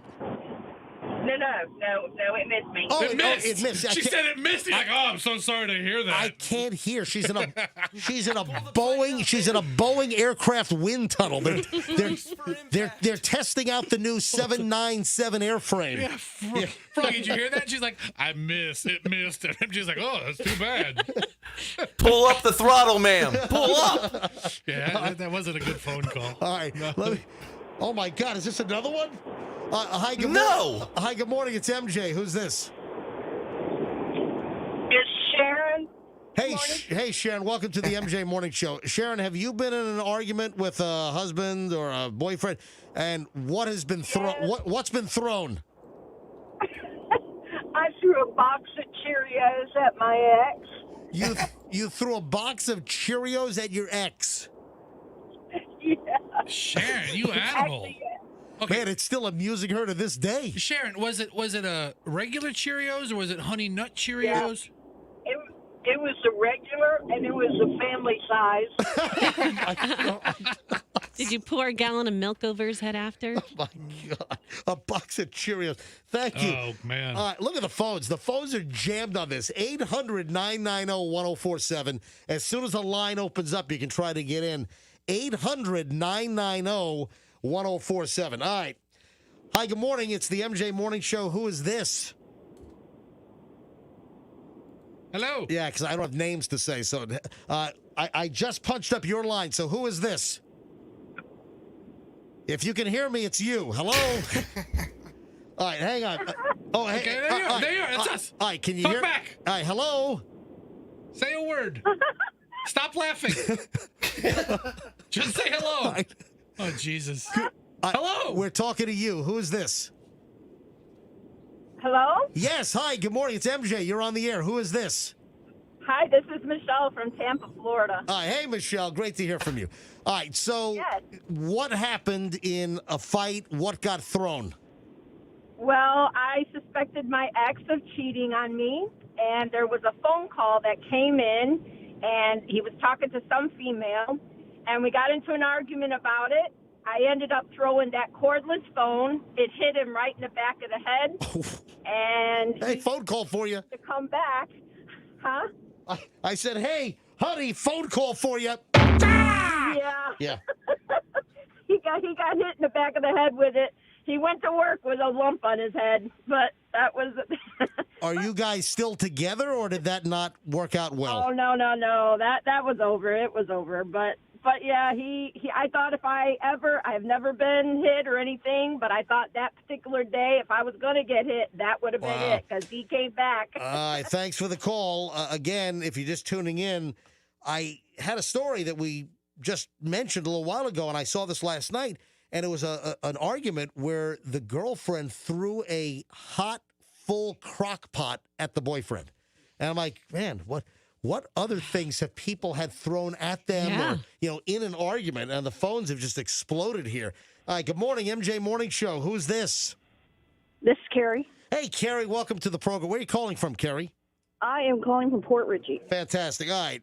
You had an argument. Did you do the throwing or did someone else do the throwing? I did the throwing. And what did you throw and at whom? Okay, well, it wasn't at an ex. It was actually, I just threw it across the room because a customer had ticked me off when I was younger. Right. And it was a big, huge chili pot that when I was a manager for Wendy's. Wait a minute. You threw the Wendy's black. They used to have like a black kettle, didn't Yeah, it was back in the 90s, yeah. It was one of those great, big, huge pots, and I was so mad, and I just chucked it across the room, and I almost hit one of my coworkers, but she knew me well and got out of my way. You threw a pot full of chili at Wendy's. Yeah, it wasn't full, but there was some in it, and I just threw it. I was mad. It was either that or I was going to have an altercation with the customer. So now, do you remember what was the fight about with the customer? What precipitated the anger? I'm sure it was just something silly, like, they didn't want onions on their burger or something. And did you break the Wendy's chili pot, and what happened? No, they were big, huge pots. Nothing happened. Everyone knew me. They knew me well, so they just took it with a grain of salt and helped me clean up the mess. Wow, thanks for the call. Appreciate it. All right, back to the phones. MJ Morning Show. Who's this? Pam from Valrico. Hey, you're on. Welcome. And tell us. Oh, Fester, you put names up there. I got names up there. I don't have cities. I got names. All right, so Fester signed in. All right, so Pam. Hey, Pam. All right, so what got thrown in your altercation? Okay. So my husband has this, Roxanne will understand, under-the-counter cleaner thing. He drives me crazy. So I have Tupperware, wooden spoons. We always want to have stuff. He will go and take my Tupperware and my stuff and put it in bags and hide it in the shed. So I was looking for my favorite bowl, and I go out there and I find it. He walks in the house, and I'm like standing there. I was seething. I was ready to kill somebody. I have learned how to throw Tupperware at him constantly. It's never bruised him, but I swear, this was just the other night. I told him, I said, if you don't get out of here, I'm going to beat you to death with this thing. After a long day, you snap. Right, Roxanne? Yes. I hate that. I'm like, leave my kitchen stuff alone. All right, so, Yeah. wait, I understand. Pam, I've got questions. Why is he hiding or taking your kitchen utensils? He's pushing her buttons. Because he's an OCD maniac and he can't stand if there's too much stuff. It's my stuff. I use it all the time. It's my favorite Tupperware bowl. Are you kidding me? All right, so he thinks that the kitchen is too cluttered, so he's trying to get the clutter out. And Well, it's organized chaos under there, kind of like myself, but still. Yeah, no, I've learned how to wing some Tupperware, honey, and there's no bruises involved. He runs and ducks. Oh, and the remote control. Did you just say I've learned how to wing some Tupperware? Oh, I've learned how to wing it, honey, like a frisbee. I'm good at this now. You're exactly right, Pam. The key is the sidearm. Yeah. Yeah, like a frisbee. Oh, I'm good at it, too. And I'm like, leave my stuff alone. That makes me insane. I'm like, stop touching. I don't go in your man cave and touch your stupid stuff and all your crap. Leave my stuff alone. Lose my mind. I snap like just like a thing of spaghetti. Woo. It drives me crazy. So I feel you, baby. It's like, leave my stuff alone. Anyway, I throw all the time. Sadly, sorry, guys. I throw stuff at him all the time. Thanks, He's never Pam. been injured permanently, but Never injured permanently. All right, Pam, thank you. Wow. Poor bastard. Man, I had no idea this was going to develop like this. All right, let me go back to phones. Let me grab, looks like John. John, you're on the MJ Morning Show. John, who's done the throwing in this situation? Hey, John, MJ, how are you? Doing well. This is back when I lived in Pennsylvania, in Gettysburg, Pennsylvania. Yep. I was going through a 20-year divorce, and we were getting our house ready to put it on the market. And I was outside cleaning garbage along the house, like the dead flowers and shit. So I was weed eating the flower beds. And my ex-wife, she came out with a frying pan and she hit me in the back. And I turned around as she was walking away. I took the weed eater and threw it at her. And it hit her. It actually hit her in the back. But she hit me in the back with the skillet. Hang on. All right, wait a minute. All right, she threw a skillet at you first, and then you. She didn't throw the skillet. She hit me with the skillet because I was weed eating all the flowers. Oh my God! Like a cartoon. I mean, And she had turned around and she started walking really fast away from me, and I just took the weed eater off my strap and I just threw it at her. It broke in half. She tripped over the handle part of it. It was just a big mess. These are abusive relationships. So that did not last, right? That relationship. Oh, it was. We were getting the house ready to sell because we were getting a divorce. Gotcha. Wow. We had a handicapped child, and we stayed together 7 years, knowing that we hated each other. Yeah, unbelievable. All right, John, thanks for the call. I was kind of hoping. Most of these stories, most of them are funny. You're going to get everything when you take this subject. We are. All right, a couple more calls, then I got to move on. And if you're just tuning in, I just had this nutty story about a young couple in their 20s. They get into a fight, and the girlfriend throws a crock pot at the boyfriend filled with food. And then I said, hey, I wonder if we should go to phones and, ask our listeners and even ask the crew, have you ever gotten into a fight where something was thrown at you? Or if, and I still got to call Michelle. I thought for sure everybody in this room threw stuff. I thought that's what people did. Oh, you think that's normal? It's not normal behavior, but MJ, I think I remember a story of you throwing something. Well, hang on. If you want to bring that up, and I'll tell you. I'll tell you if you're accurate. I don't even know what you're talking about. All right, what am I? Line one. Who is that? I deleted it accidentally with my fat finger. Who am I? I have no idea. All right. So, hi. Who's this on line one? Is it Rick? Yeah, it's Rick. It's Rick. Hey, Rick. MJ, this is Rick. Yeah, Rick. You're up. You're up on the MJ Rick. Morning Show. Hi, Rick. Hey, I'm 6'6", 300 pounds. My ex-wife was 5 foot, and we throw parties all the time. And I bought her some bubble gum machines. We made a lot of money on them things, believe it or not. But anyway, she got drunk. I don't know what I did, but she picked it up and threw it at me, hit me in the head. Like a javelin? She threw a bubblegum machine like on a stand? Yes, and I got 10 stitches out of it. Oh, my God. Yeah, she was an alcoholic. An alcoholic gumball machine thrower. Rick, thanks for the call. All right. Hey, Slick, I'm just going to go through these because I got to move on. Man, the phones have exploded here. All right, Tamra, you're on the MJ Morning Show. Have you ever been in a situation where something was thrown, and what was it? Yeah, when my daughter was a baby, my ex would not get out of bed and help me with her. And I changed the poopy diaper, and I chucked it at him while he was sleeping. Oh! The poopy diaper toss. Thank you for the call. All right, two more. Let me grab Susan. Susan, you're on the MJ Morning Show on Q105. Hi, Susan. Hi, how are you? We are well. How are you? I'm doing good. Did you get hit with something, or did you throw something? What happened? No, I almost got hit. My now ex-husband, I was getting ready to go out to dinner with one of my girlfriends, and he didn't like the idea that I was going to go out, and I have just finished getting ready, so he picked up the blow dryer, and he threw it at me, and when he did, I ducked, and it put a gigantic hole over the bed where it hit the wall. Oh, man, well, at least you didn't get hit, because that could have hurt, and then obviously that ended, that was done, right? Yeah, I still went out to dinner, though. Oh, good for you. How'd your hair look? Yeah.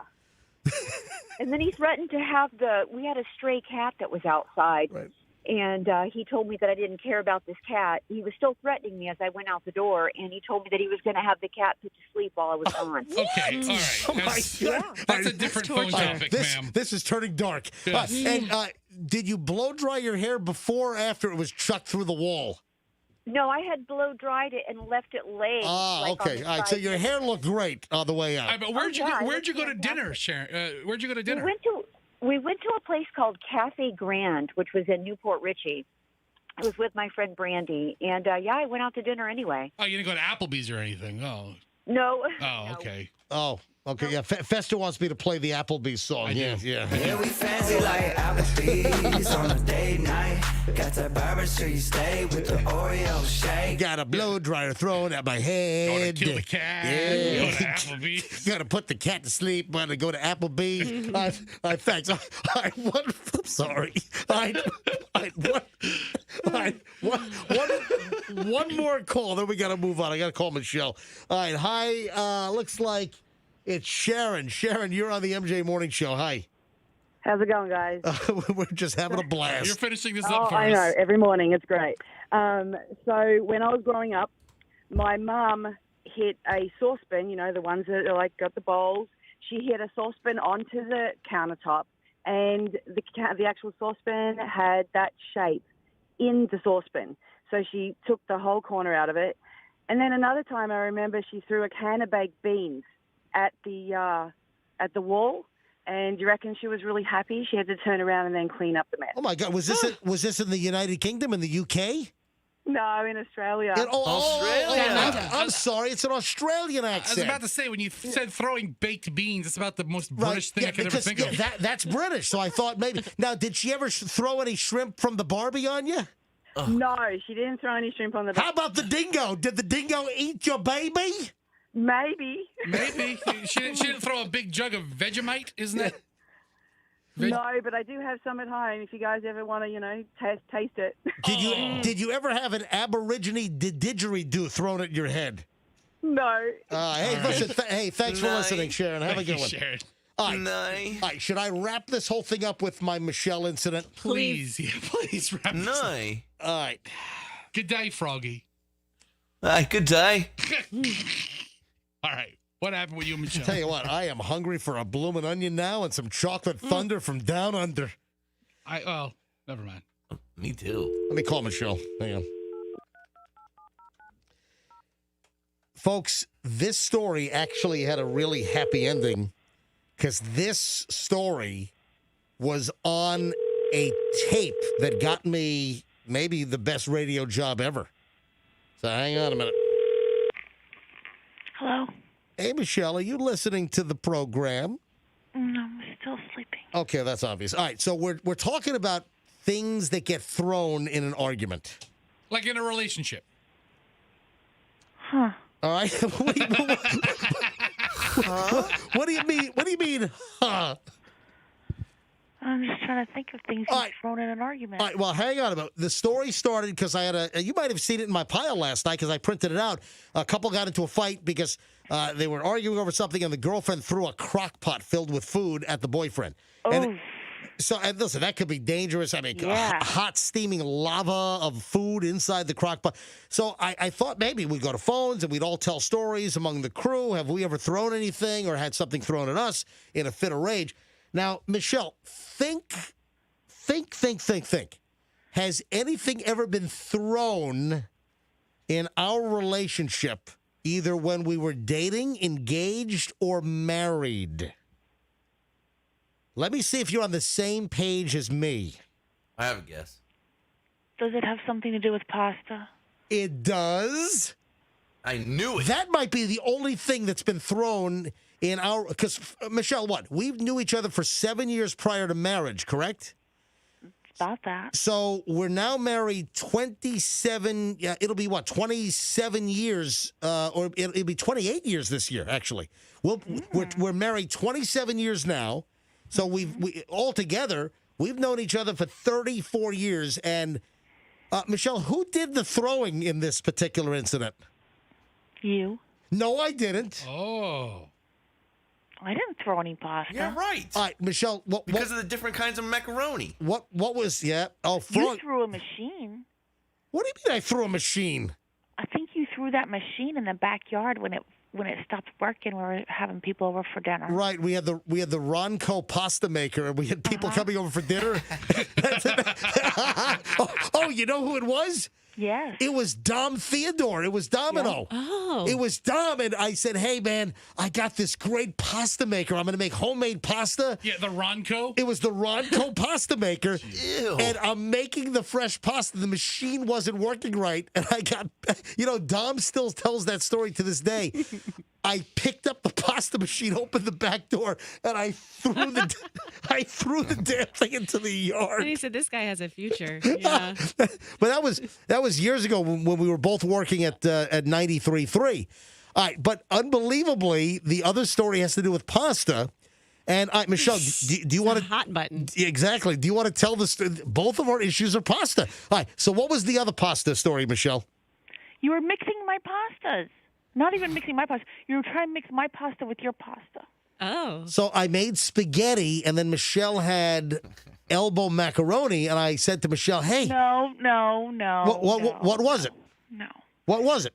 I was making spaghetti or angel hair. Yeah. And you were making risotto. Oh, risotto. No, I don't think it was risotto because that'd be rice. It was some little itty bitty, like ant-looking shaped pasta. Right, and I thought it would be a cool idea. Why don't we mix like the angel hair with this small little pasta? It was pasta. It wasn't risotto, but it was a pasta.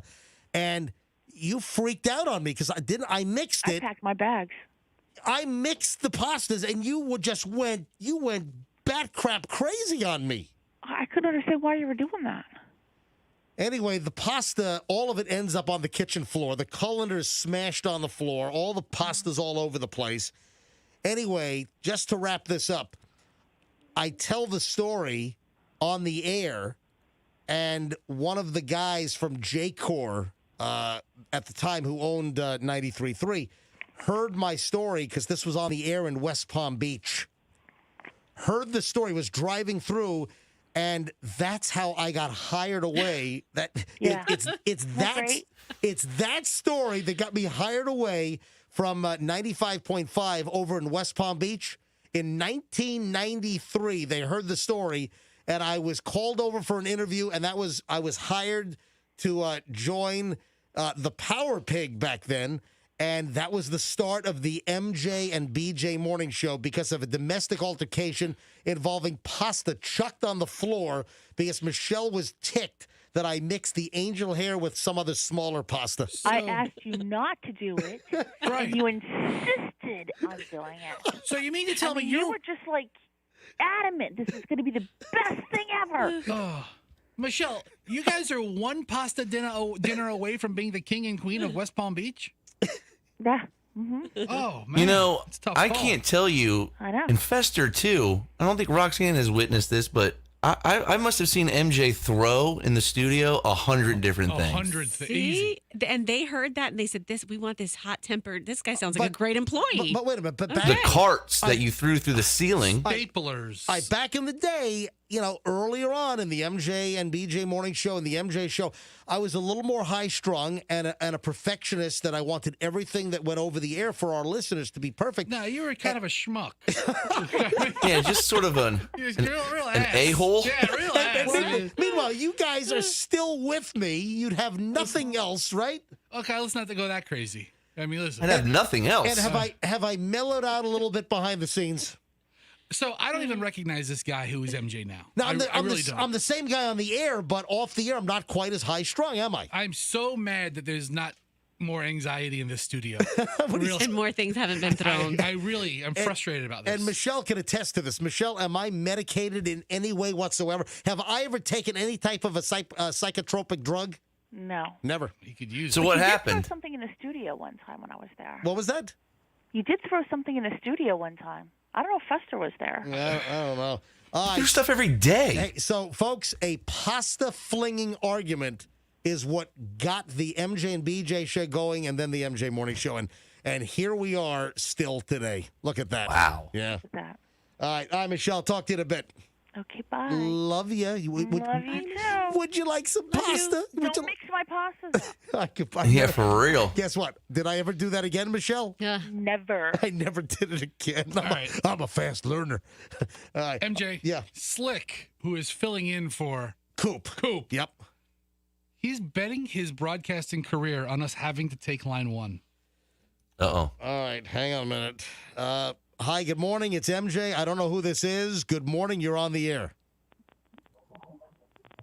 Hello? Yes. Hi, it's MJ. You're on. Good morning, MJ. I have a situation when I was a little girl that my parents were making dinner, big pot of spaghetti, And unfortunately, there was a big family argument. The neighbors called the police. My father opens the front door to throw the spaghetti out the front door.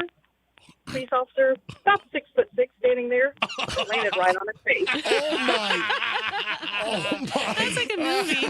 Oh my! What? Oh my God! Threw the pasta right on the cop. Wow. The cops are called to your house for a domestic argument, and your father is so pissed he's going to chuck the pasta out the front door. The minute he does it, the cop's at the door, and the cop gets hit with the pasta.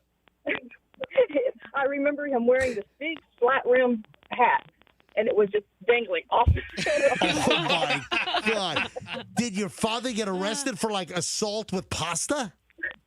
I don't believe so. I don't remember. I was pretty little. I just remember the cop with the spaghetti on his face. Well, where was this? Yeah, where did it happen? What city? Lakeland. In Lakeland. Oh my God! Oh man! It was a Polk County thing. Polk County spaghetti incident. By any chance, was it Grady Judd in his younger years? Never thought about it. I remember when I was a young cop and I had some crazy person douse me with spaghetti. When Sheriff Judd was just a regular, patrol deputy, he got hit in the head with pasta. I'm sorry. If it was Brady Judd, I really do apologize. All right, thanks for the call. That's great. All right. Oh, man. All right, thank you, Slick. Appreciate it. Good job, Slick. Yeah, Slick is filling in for Coop today. All right, moving along. This is a crazy story. Michelle has a sister. Michelle's sister's name is Mandy, right? She might have been named after the song. Oh, Mandy. I think she was, actually. I think she was named after the Barry Manilow song. Her parents liked M's. Yeah, Michelle, Mandy, absolutely. And Michelle's sister just came back from Cancun, Mexico. Her very dear friend. Now, Michelle's sister lives up not far from Gainesville, west of Gainesville, like, Chiefland out there? She lives in Chiefland? She lives in the middle of nowhere. Yeah, is the answer to that. I don't know why she lives there, but she lives literally. Nothing going on there. She and her fiance I think that's where the Florida militia is, out in Chiefland. Out there. It's really rural. So they live up there, and she came down here to catch a flight with her friend. Her good friend, her lifelong friend, lives right here in Tampa. Right here, not far from where I live, over in South Tampa. And she was celebrating her birthday. It was like a big milestone birthday. It might have been, I don't know whether it was like 45 or 50 or something. So they get the girls together for a trip to Cancun. They just got back. They just came back the other day. And in order to fly internationally, to come back into the United States now, you have to have a negative test. I know all about it. We tested, 5 total times on our trip out of the country. We went to the UK. We went to Great Britain over Christmas. We went to Scotland. We had a test going in. We had a test like the day after we got off the plane. We had to take another test getting even on a train within the UK going to Scotland. We had a test.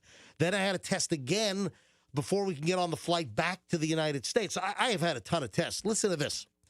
So like 6 women are on this trip to Cancun. This just happened. Had to take a test to get back into the country. A couple of the women test positive for COVID, for coronavirus. Okay. Mm-hmm. So they go to one of these places. They're in Cancun. They go to a place that they're offering probably on their resort. I don't know if it was the resort. I thought it was a store. It was a drugstore. It was a facility. So they pay like $25 or so. They get an antigen test. They get swabbed up the nostrils. The rapid thing. They get a rapid antigen test, and a couple of the women test positive for COVID.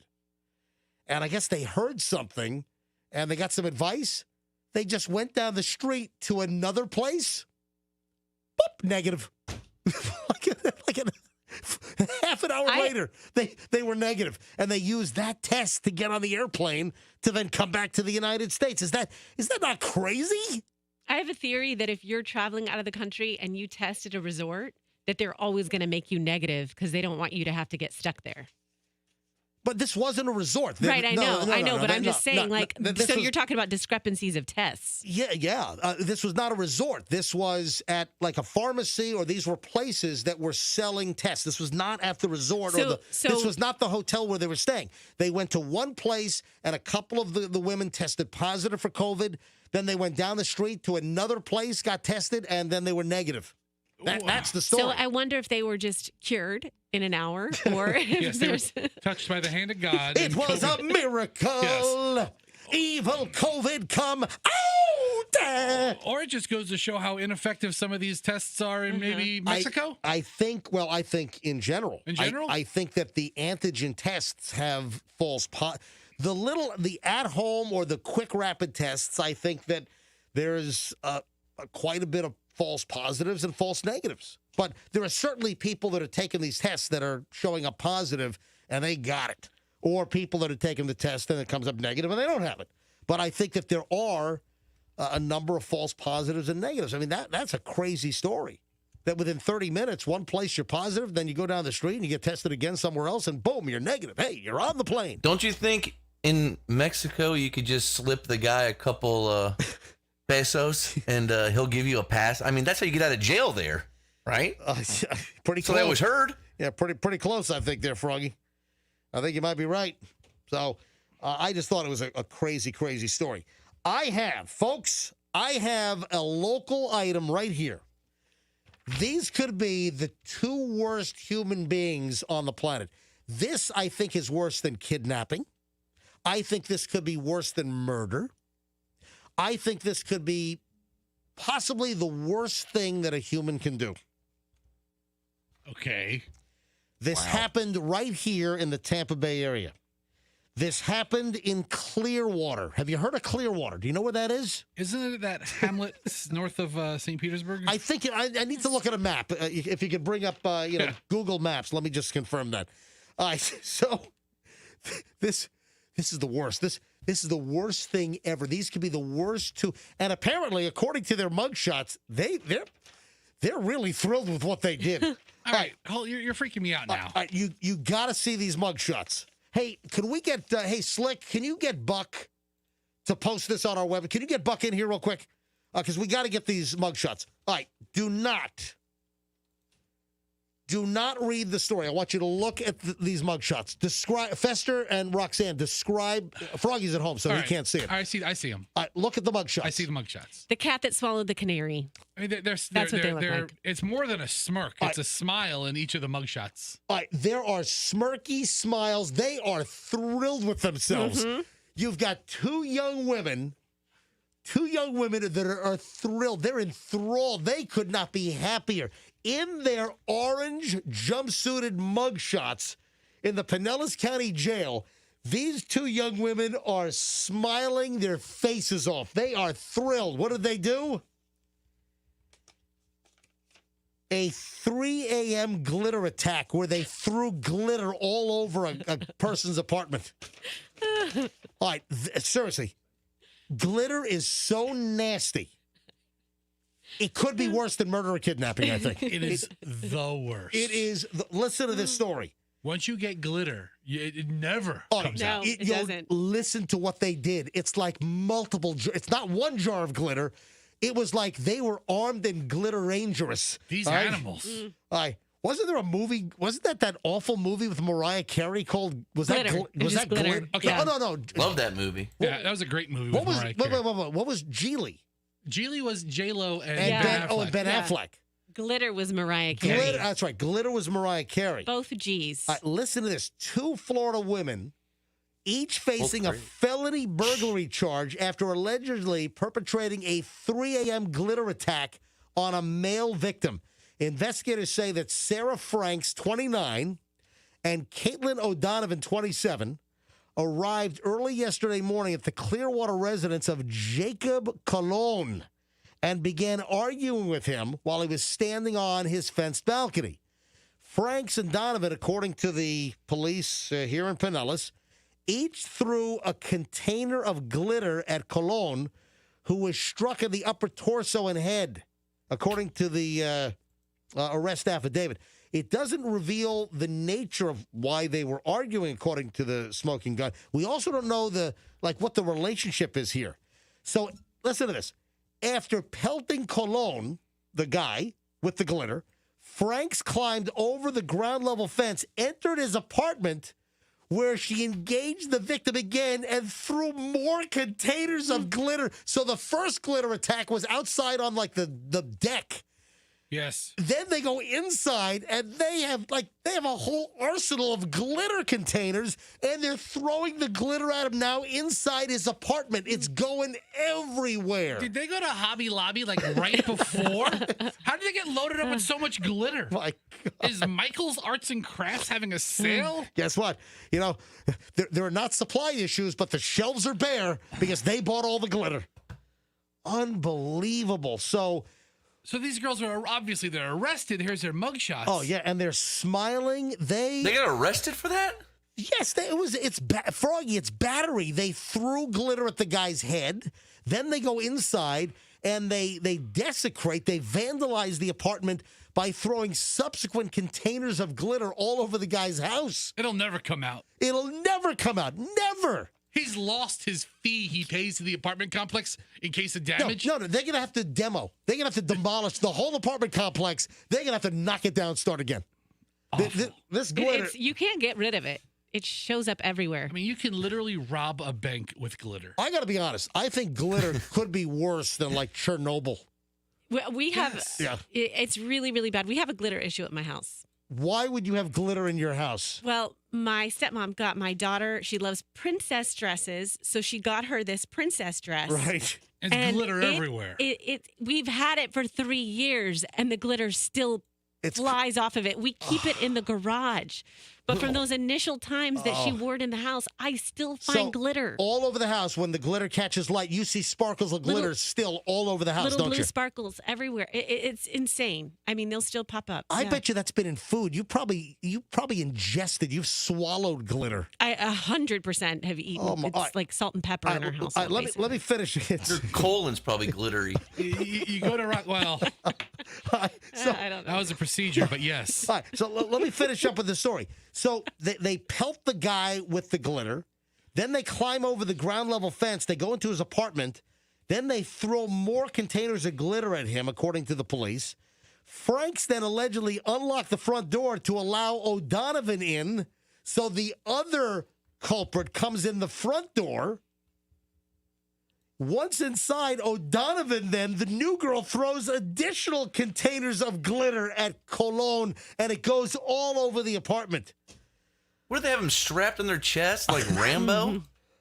Just glitter bombs? You ever see those harnesses you wear with all kinds of, you stash all your ammo in it? Yeah, it's like, having you have shotgun shells running It's like across your chest. it's like the lead singer of Blues Traveler. Yeah.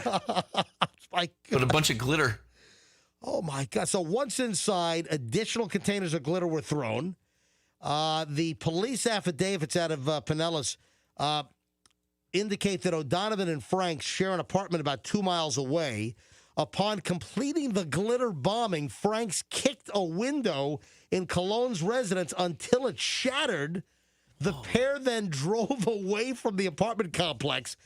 And clearly, this guy Cologne knew who they were, identified the two glitter terrorists, and police arrested Franks and O'Donovan about an hour after the glitter attack. The getaway car, police reported, was tracked back to their home. It was still warm to the touch when they touched the hood to see if the car had been operated. And it was covered in glitter. And wait a minute, you're going to love this. And glitter was observed on the hands of the women, and glitter was all inside of their car, too. Wow. It would have to be. Of course. It'll never come out of the car. And these women are smiling their butts off. Their mugshots. I'm looking. It's. I guess they were put into the Pinellas County Jail. So the mugshots are from the Pinellas County Sheriff's Office. The arrest was made by Clearwater Police. So the Clearwater Police made the arrest. I don't know if they're still incarcerated. I don't know if they've bonded out. But their mugshots, their mugshots say, "We are so thrilled with ourselves. We'll do it again." That's what those mugshots say. They do. We'll do it again. High risk. So when they took their fingerprints, you think there's like glitter on the card? Do they still do a card? I don't know. Festus brought up an update. Hang on, we have an update on the story. Yep, they bonded out of jail, and they oh my God, they posted $75,250 in bond. That's a high bond. Wow. Wait a sec. So Frank's, here it is. All right, Frank's bonded out of jail on a $75,250 bond. O'Donovan remained in custody as of yesterday. You see, O'Donovan's the one that spent all of her money on glitter. And the judge ordered both the women not to have any contact with this guy. Or craft stores. All right, but glitter is the worst. I mean, that could be the worst. I mean, you've heard of people like putting glue in people's locks, or I mean, there are some terrible stories of revenge. And there's like, isn't there the book of like dirty tricks and what you can do to people? Oh, yeah. Glitter could be the most evil invention on the. In fact, I think Vladimir Putin, they ought to just be done with the ricin tipped umbrellas and the polonium-210. And, you know, whatever other poison. What's the poison they used in the UK? You know, there's that Netflix. You know what I'm talking? There's that Netflix. We saw it over in the UK. Yes, this is Vladimir Putin. Yeah, I don't know if it's available. From this day forward, the Russians will only use glitter. Yeah, from now on, I'm telling you, Putin, just get rid of all. Attack your enemies with glitter. It's far worse than like. Yes. Litvinenko getting poisoned with polonium-210. Next time, glitter. We will send him an envelope with glitter. It's MJ. Yes. Do you think if you laid somebody down and just poured like buckets of glitter on top of them, would they die? They would. You know what? Yeah. Well, you'd suffocate somebody. Glitter asphyxiation. That glitter would get into the lungs. I mean, absolutely, Froggy. There's a scenario where you could kill someone with glitter, where they suck it in like cinnamon or something. Yeah, like a cinnamon challenge, a glitter challenge. Oh, don't even like say a waterboarding, but with glitter. Oh my God. Let's do it to Coop. That'll be done at a CIA black site before you know it. All right, we got this great tip on a new non-torture technique from a guy named Froggy on the radio. We're gonna We're gonna call it glitter boarding them. The worst thing ever, the worst human invention, the worst scourge on mankind was the invention of glitter. Who invented glitter? That person. I don't know if they're alive or dead, but whoever invented glitter could be the worst human that humankind has ever had. Glitter. It's like all those people who invent new ways to not use gas in your car. They always end up dead. Why couldn't this guy end up dead? Inventing glitter. Modern glitter was invented in 1934 by American machinist Henry Rushman. Oh my! And you know, God. Henry was probably like a peppy, happy person if they're inventing something like glitter. And meanwhile, everyone hates Henry. It was made for World War II drag queens. No, it wasn't. I think that's what it said. I mean, it's the internet. If it's what it says. All right. Today is the 12th of January. This is January 12th. I believe this is the official launch day because our quarterback for the Tampa Bay Buccaneers is Tom Brady. His number is? TB12. So he's 12. And I believe today is the day that Tom Brady launches officially his new clothing line. And I thought this was rude. Fester, stop scrolling. Okay. So Tom Brady has a new clothing line, and I believe it officially launches today. And I saw a story, and the headline was, "Does the world really need Tom Brady's clothing brand?" Do we need any clothing brand? I mean, come on. Well, this was written. What website is this? This is from High Snobbery. Oh, High Snobiety. High Snobiety. It's like society and snob mixed together. So it's High Snobiety instead of High Society. Is it satire at snobby things, or is it really like a snobby magazine? No, I think it's a little bit satirical. Let's click the Roxanne link over here and see what it says. But the story, and of course, listen, the Tampa Bay area is enamored, enthralled. Tom Brady was an absolutely unbelievable hire. He brought us a Super Bowl his first year here. They could be headed for the Super Bowl again. And the story says, does the world really need Tom Brady's clothing brand? And it says, would anyone really mind if Tom Brady took a break for a few months between again taking the Bucs to the playoffs, wading into NFTs, what is that, the non-fungible tokens, and his other many exploits? It's never not Tom time, but especially with Brady and his clothing line. Brady is the name of his clothing line. Right. Especially with Brady. Brady. That's his clothing line. The name of Tom Brady's clothing line is called Brady, which... That's clever. That makes sense, right? And the story goes on to say, if you missed the myriad of teasers leading up to Brady's January 12th launch, so the launch is officially today, I guess the deal is that Tom Brady, he hooked up with it. I don't even know how to pronounce this, but Tom Brady hooked up with Jens Gerd. It's Excuse me. Jensgrede. Jengred. Yeah, I've heard of them because they're associated with another couple of big brands, right? So this Jensgrede, I have no idea how to pronounce it, is the co-founder of the Kim Kardashian Skims brand. Oh, big money. Yeah, also involved with others. So, some are saying, listen, does Tom Brady really need to do anything else?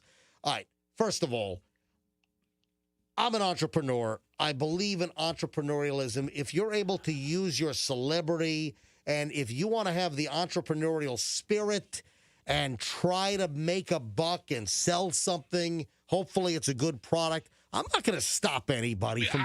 I'm not going to chastise anybody from putting out a product. But this story is like, you know what? Do we really need a Tom Brady clothing line? So this story is basically like, are we too much Tom? Is what they're saying. I think that's a good way to look at it. I think that's the case. Listen, if the clothing is good, if it's priced decently, Fester, why don't you? Before you move, there are like. Is there a link to a website or something? Well, I'll tell you what. I can play some audio here. And again, this is a big day. This is like the launch of the Tom Brady clothing line officially today. And like, if you go to Instagram, this is Brady brand on Instagram. And here's like a video of some shirtless guy playing basketball. So clearly he needs a Tom Brady shirt. Play basketball with no shirt on. Exactly. Let's listen to this.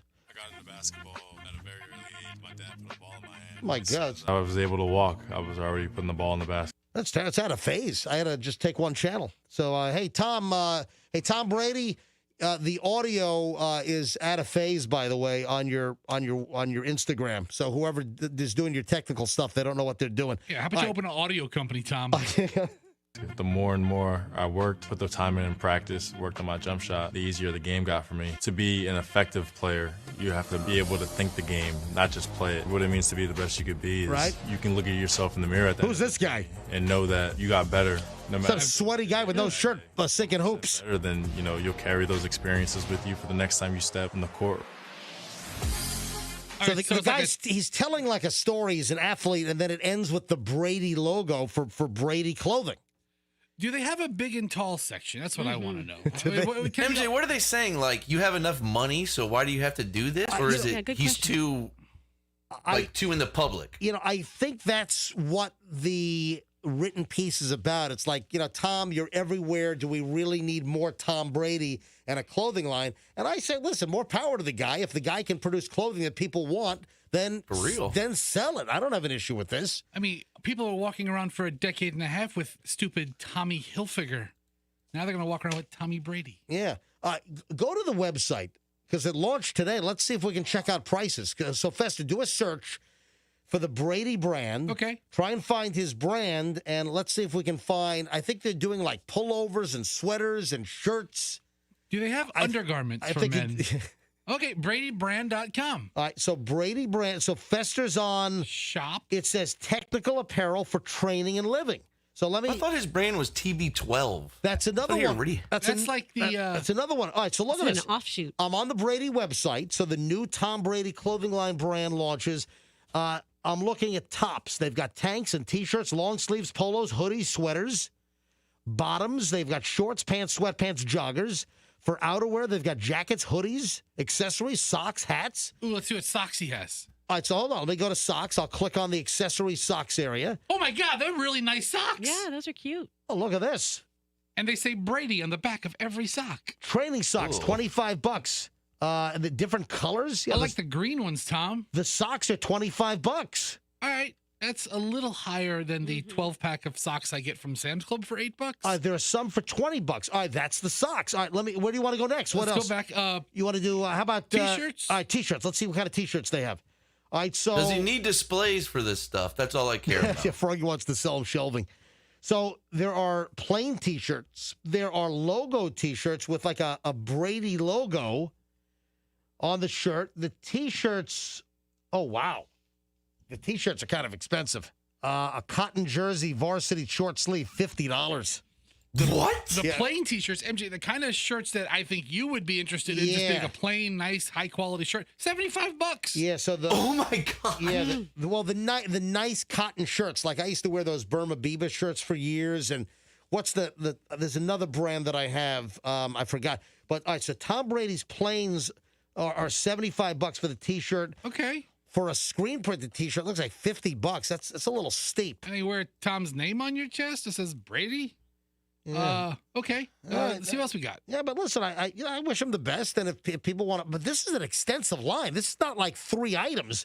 They got a lot of stuff. I mean, they didn't slap this together overnight. No. This clearly has been, and you know what it is? Someone talked Tom Brady. It's probably that designer. Well, his wife's a model, so I'm sure he has some model friends. But you know what happens is when you're designer friends, when you're famous, and you have a potential to sell stuff. You get pitches. Everyone's coming at exactly.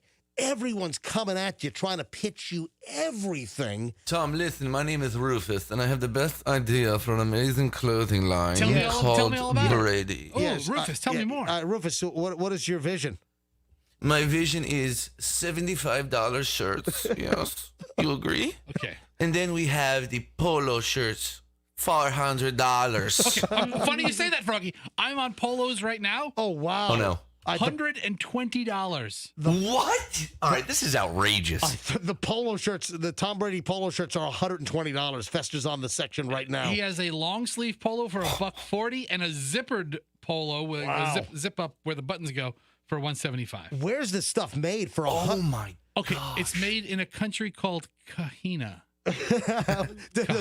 Do we know? I don't know. I don't know where it's made. We can't see a label. I'd love to know, where is the Tom Brady stuff for a $120 polo shirt. I'd like to know where the stuff is made. I wonder if it is made in China. It's made in a very nice area in Bangladesh. I don't know where it is. We don't know. $150 lightweight jacket, a $75 tank top. Wow. Boy, the war It's going to be manufactured by monkeys. Wasn't that a story that monkeys were making something? I don't know. Right, so he has like a heavy... No, monkeys were getting coconut water. That's right. No. Monkeys... that's right. People were pissed that monkeys were like... They were like... Getting the coconuts out of the tree. In Thailand, right? Wasn't it? That monkeys were like enslaved... And the monkeys were kept in cages, and then every night they were put in cages, and then in the morning they were sent out to climb trees to harvest coconuts, and then they were put back in their cage. They were like monkey coconut workers. All right, so go get coconuts, monkeys. Go. You can get a ball cap, just a ball cap that's embroidered with the name Brady on it in like an arch. Wow.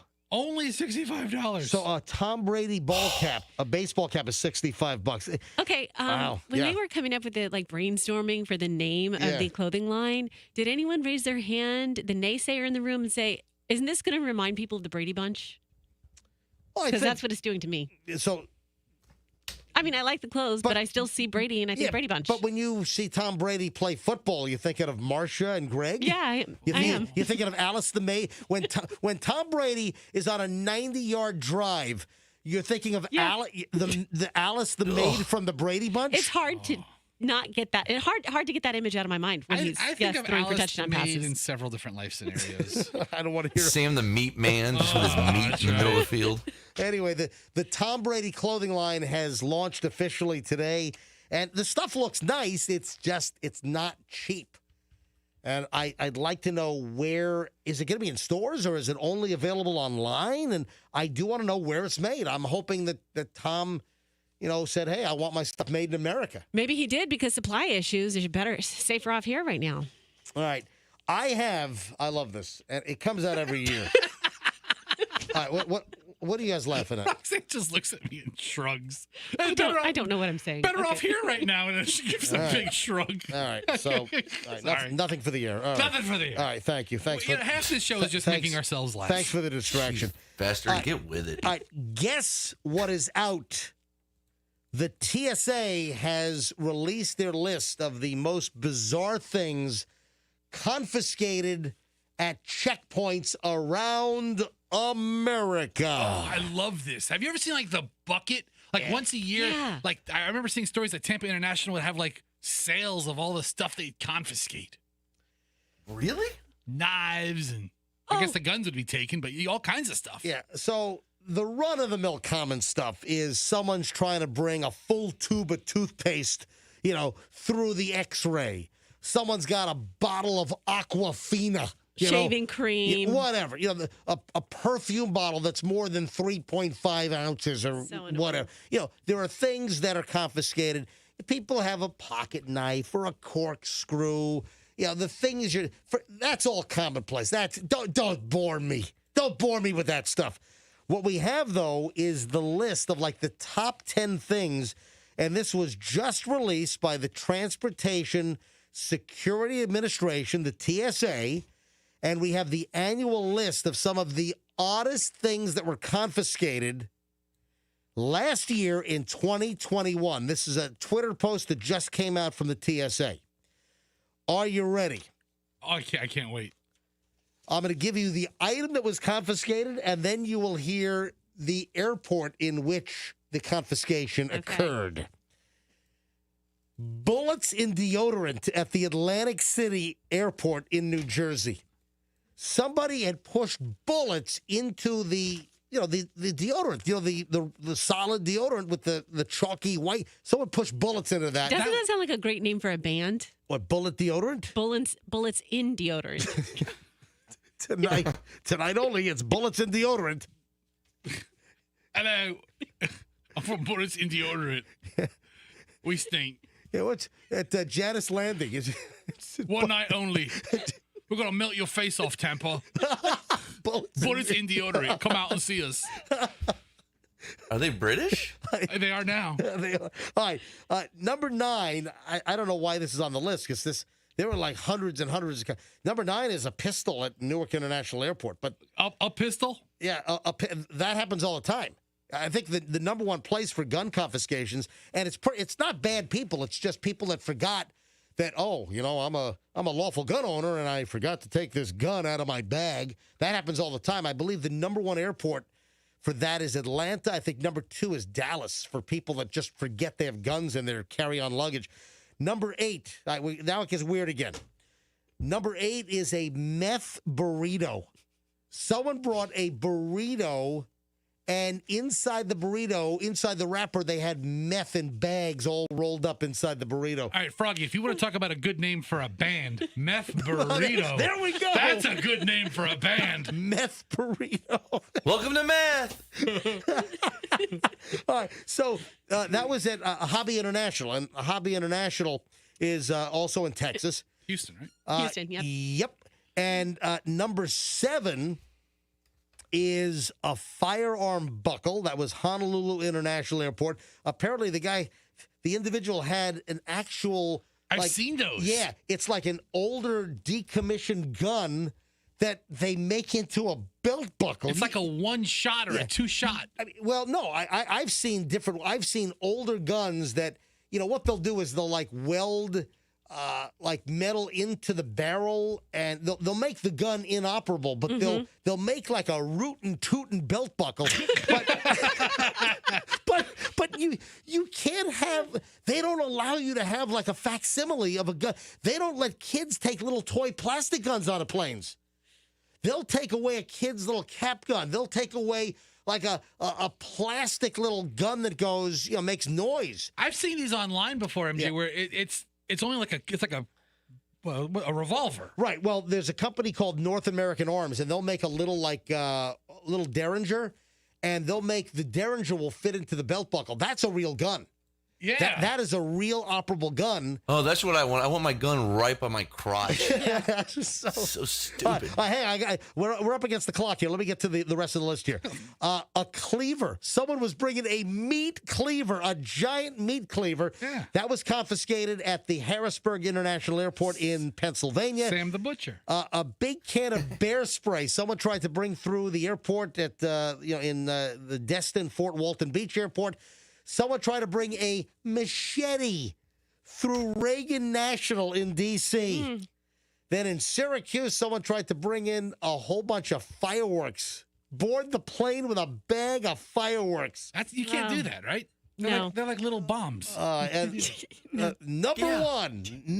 one on the list, ladies and gentlemen, of one of the top confiscations from the TSA at a security checkpoint at an airport happened at New Orleans International Airport. Fester, I need you to grab a sound effect for me quickly here. Okay, hold on. All right, there it is. Well, no, I need a sound effect. I need to go to YouTube and get ready. The number one item. You don't have the sound effect in your arsenal? Well, because Coop knows where everything is, and Coop's out today. Okay, so, hold on. Wish you would have told me this 3 seconds before you wanted it. Number one, ladies and gentlemen. I got to watch a commercial now. Hold this on. was confiscated at the New Orleans International Airport. There it is. And it was...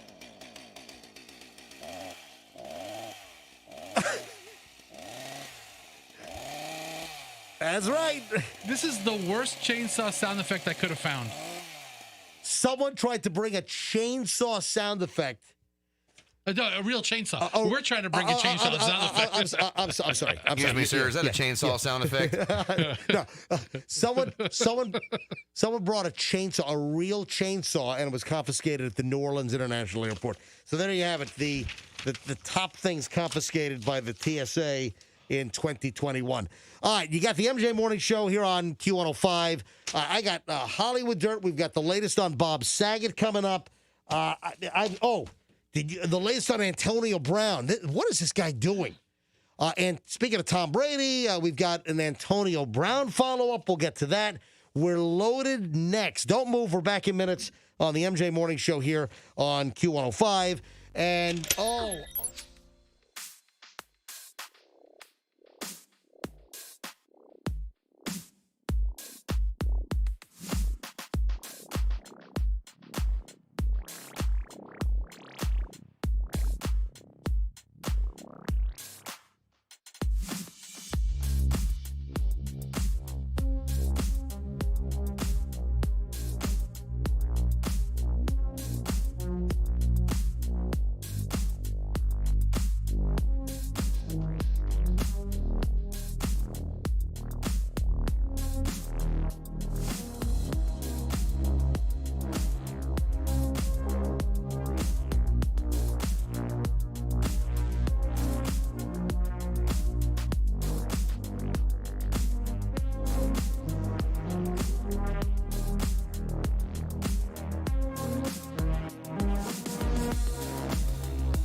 Spread the word. The MJ Morning Show with me, MJ, and Fester, and Froggy, and we're joined by Roxanne. We're back every morning here on Q105. Don't forget the website, mjmorningshow.com. We live video stream the show every day. You can watch us. We do chunks of video, MJ TV. We load the website up. You want to get a hold of us, you can email me. My private MJ email account is mj@mjmorningshow.com.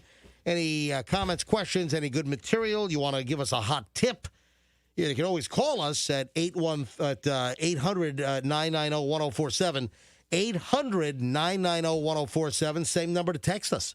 So call us or text us whenever, 800-990-1047.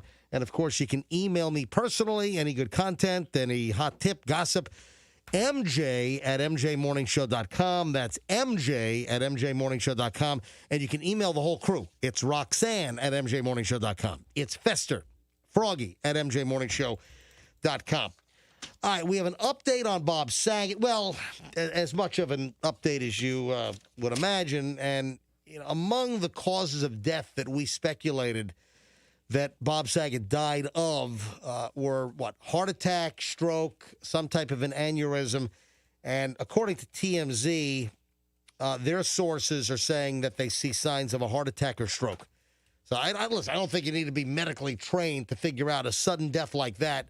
The guy's having a killer, maybe not the best word, but the guy's having a fantastic night. Had great last night. I mean, the guy had a great set. He just did a comedy act for 2 hours. So happy to be doing what he loves. Yeah, he was at that club in Ponte Vedra near Jacksonville. Then he gets in a car. He drives, a couple of hours back to Orlando. He swipes his key card at the Ritz-Carlton Hotel at 2:17 a.m. on early Sunday morning. He puts out some social media at 3:45, 3:30 in the morning, and then we assume that he went to bed, and then something happened, and he was found at 4:15 or 4:17 the next afternoon, just dead in his bed in a fancy 5-star Ritz-Carlton in Orlando. And according to TMZ, I'll give you what they published last night. Bob Saget's cause of death might not be determined for weeks, but law enforcement working the case see signs pointing to a sudden medical emergency, specifically a heart attack or stroke, TMZ has learned. I mean, this is what we had assumed all along. I mean, just common sense.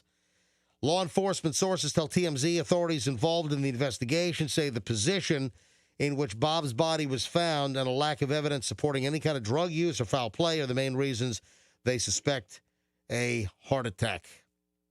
Lying face up on the bed, his left arm across his chest, his right arm beside him. Anyway, rest in peace. Bob Saget was liked by everybody, and just a terrible story. But, again, we said if we were to bet it was going to be a heart attack or a stroke or something like that. And he said he did call his wife right before he went to bed. Did you see that part? I did. Yeah. So, my wife asked if this was a bigger deal than Betty White. And I had to say, I think so. Because Betty White was older. Yeah. And it was it was sudden, but it was shocking, but it wasn't sudden. I mean, she's 99. You know what? It's kind of morbid to kind of categorize or prioritize what death is more important.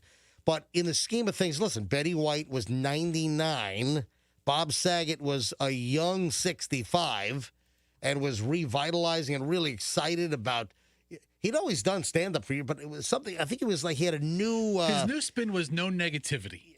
All the negativity in the world. That was the name of the tour, wasn't it? That was the tour. The Nothing Negative Tour or something like that. And everything that you see on these cable channels where everybody's just yelling at each other, that was out. It was supposed to be just funny stuff, nothing negative, not getting in anybody's cases, and didn't make it.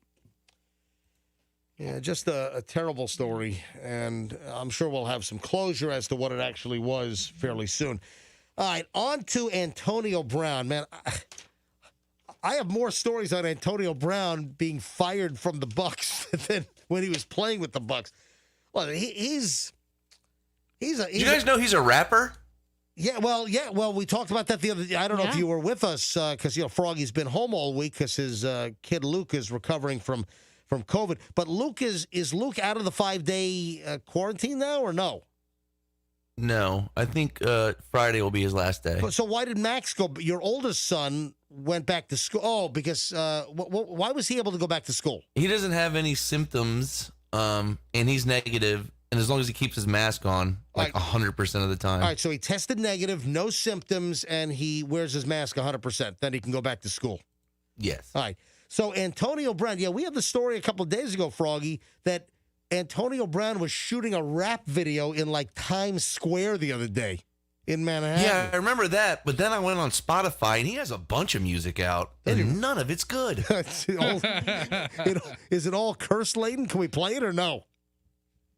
You probably can play the beginning of some of them. All right, now here are the latest stories on Antonio Brown. Remember, we found out that he snuck that OnlyFans or that Instagram model or the toilet liquor. Yeah, the very beautiful What's her toilet name? liquor. Ava Marie or something like that. Roxanne, she's a little manufactured. Yeah, I'm sorry, I don't agree with you. You just said I think you just can't get the toilet licking out of your head. no. Understandably, I can't get the overdone like she's got 90 pounds of spackle and makeup on her face out of my head. That's why I don't find that attractive.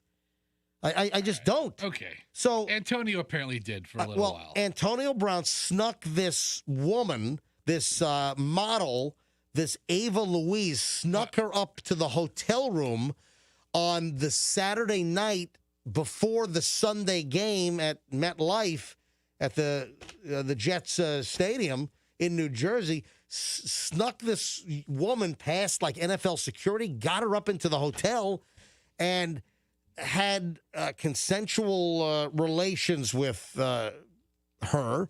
And then we find out that they rolled video on the whole episode. Yeah, we knew that they wanted to have portions of it for evidence. For viewing? For viewing For later. viewing pleasure? All right, but wait a minute. But then, after this was all done, then we had this model, Ava Louise. She comes out and kind of whacks the guy and starts spilling secrets and is almost like breaking confidentiality and then like rolls on the guy and starts talking about him and saying that he might have exposed people to COVID, right? Yeah, I mean this is nuts. So you know what? It almost reminds me of when Charlie Sheen got fired from that TV show, and it was just story after story. Yeah. Well, Tiger blood. Listen to this. This is from Black Sports Online, which I don't know the website, but I stumbled across the story last night. The headline is Antonio Brown has toilet licking model Ava Louise kicked out of the club. So she turned on him. They have a relationship where they have sex in the hotel room the night before the game before Antonio Brown melts down. And then she goes out and starts spilling all the beans on this guy and really just turns on him. And this website says if you had a consensual sexual encounter with someone and less than 24 hours later, they were on a media tour talking about how you were a 30-second brother. Did she do that? Yes. What? She commented on his stamina. There you go. Thank you. Or lack of, right? It's a long time. So she was out. This Ava Louise was calling Antonio Brown a, quote, 30-second brother? She did. Hang on a sec. Right, I'm Leslie Stahl. Okay, I don't know that we need 30 seconds of ticking, but yes, 30 seconds. I'm just trying to get. What led up to the 30 seconds? I'm trying to visualize, how long Antonio Brown can go. All right, hang on. That's 2 seconds. 3, 4. All right. 5. You get the point. All right. Enough. Wow, he got all the stamina. All right. How much you want to play a ticker? We get it. Listen, heat up some popcorn. All right, I'm sorry. Antonio's finished. All right, go ahead. Antonio's finished. He's on to conversations and cleanup. He's done. He's done. It's all over. All right. So she goes out and rolls on him. Yeah. And then she ends up going to a club where he is. And the story says, I'm not sure what Ava Louise thought was going to happen when she showed up at Antonio Brown's club appearance, but it ended the way most people would have guessed. She got tossed out. Antonio Brown had her thrown out of the club. Good for AB. Former NFL star Antonio Brown seems to be holding a grudge against OnlyFans model Ava Louise after she exposed their hotel romp prior to the public meltdown during the game last Sunday. The athlete made his debut appearance at a nightclub Saturday night after the Bucs released him from the team. Louise first shared a promotional post from Society Lounge in New Jersey on her Instagram that featured a picture of Brown to help advertise his appearance at the club. The model then posted a clip from inside the club with the caption, "Ready for round 2." Oh, God. Okay, this one's going to go 45 seconds. All right? We're working to get up to a minute here, folks. He's a very fast receiver, and he's very fast in the bedroom. Yeah. Very fast on the football. Well, that's what she's claiming. Oh, yeah. And, of course, she's the toilet licker. She's the one that went viral like, a year and a half ago. She was on video licking a toilet seat in an airplane lavatory. What a pair. And apparently Ava has the video because he wanted to record it, and they used her phone. Yeah, she's got the sexual relations encounter video of her and Antonio Brown, apparently. How much is that worth? I don't know. 30 seconds of footage? I don't know. And action. Cut. Definitely didn't eat up any of her phone storage, that's for sure. Yeah, she's got plenty. What's this massive video you have just eating up all your storage on your phone? She's got plenty. You're right, Froggy. She's got plenty of memory left. Then we also have a story that Antonio Brown's now spending time off with Kanye West. Yeah, the recording. Wait a sec. So let me get this straight. Kanye West is clearly mental. There's something wrong with him. And then Antonio Brown's got problems. That's really what you need. You need Antonio Brown. You need one meltdown guy hanging out with another meltdown guy. They're two wild and crazy guys. Yeah, it sounds awesome. I don't know. They might make some good music. I'd love to hang out with those two. And then Antonio Brown apparently is confident that now that he's been cut, he's a free agent. So now Antonio Brown is confident that he's going to be with another team. And Michelle said to me, "Hey, do you think Antonio Brown's going to be with another team?" And I said, "Yep, I do." Is he that good? He's pretty good. So he cleared waivers. He's a free agent now. He's going to have ankle surgery, and his plan is to be back in the NFL next season. So we haven't talked about this. I think I saw it a couple of days ago. Do you know who might have already approached Antonio about going to work? The Jacksonville Jaguars. They need all the help they can get, right? The Jags can use him right now. Seriously. I don't know. The Giants, the New York Giants, another team. Think not NFL teams, but football. CFL? XFL. No, both of you idiots are wrong. The USFL, the Tampa Bay Bandits. Oh, really? They're going to start playing again. The coach, according to Antonio Brown, Todd Haley, the coach of the Bandits, has approached him. Todd Haley, I'm sorry. And he said, hey, why don't you come on our team? And Antonio Brown told him, get the bleep out of here. Did he really? Yeah. My immediate response was, bleep out of here. Hey, I wonder if Antonio Brown is on the Tom Brady clothing website ordering up some stuff right now since it just debuted today. All things being equal, I don't know that Antonio should drop $120 on polo shirts right now. Just save that money for a little bit. Yeah. Did you see a guy was arrested after damaging the cockpit of an American Airlines plane in Miami? What? Yeah, that's exactly. That's the response I'd expect you to say. How did he get in there? A passenger, some kind of crazed passenger, was arrested. He broke into and then vandalized the cockpit of a Miami-bound American Airlines plane. Okay, I thought the plane was in Miami, but it was headed to Miami.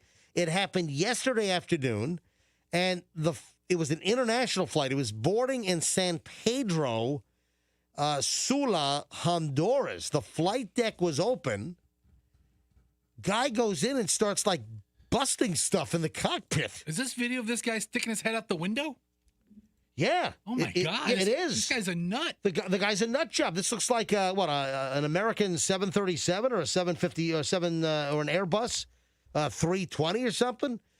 So this is a statement from American. We applaud our outstanding crew members for their professionalism in handling a difficult situation. There were 121 passengers and crew that were scheduled to fly. Unclear how the guy who wasn't identified publicly, how he damaged the cockpit, but the passengers were put on a different plane as they try to figure out. The guy was like busting up dials and switches and knobs. What was this guy doing? That's a severe security breakdown at the Honduras airport. But having a cockpit open? Yeah. But also the first thing you'd do if you went in the cockpit and you were allowed and you made it through is just press all the buttons. That's what I would do. Yeah. No, I would not press all the buttons in the cockpit, Roxanne. Roxanne and I would look for the ejection seats. But there are no ejection seats in a commercial airliner. What? All right. So hold on. Let's bring up that story. Scroll. Let me see if the story is anything different. It looks like the same thing. ABC News reported that the suspect ran down the jetway into the cockpit, damaging the flight controls, and attempting to jump out of an open window as the pilots tried to stop him. This guy's out of his mind. It was a Boeing 737-800. And they had to send a replacement plane from the U.S. to pick up the passengers because, how much damage did this guy do to a Boeing 737-800? I mean, you break all the switches. It's pretty significant. You can't fly it. And we don't know the name of the guy. We don't know why. Was he pissed at American Airlines? I mean, was he ticked at baggage fees? I don't. Did he get stuck in the middle seat? I don't know. I'll show you guys. But the guy just went absolutely nuts. That's crazy. Hey, Rox, you sent me this story, and I'm curious. Are you considering this? Okay. Do you know what I'm talking about? I think I do. What am I talking about? Is it morbid? No. Okay, never mind. I don't. All right, now I want to know Hold what the on. morbid story So was. you think I was going to ask you, were you considering something morbid? No. I think I do know where you're going, and okay. Just go ahead. Just go ahead. Give it to me. You sent me a story about a trend that women are wearing black wedding dresses for their wedding and not the traditional white or off-white. Yeah, maybe it is morbid. Yeah, that is a little morbid. That's what I was thinking of because it's like black on your wedding day. But yes, I'm considering it to answer your question. So you are considering, not a white wedding. Hey, Slick, can I get some white wedding? Can you play it in there? Give me some white wedding from Billy Idol. Do we have that?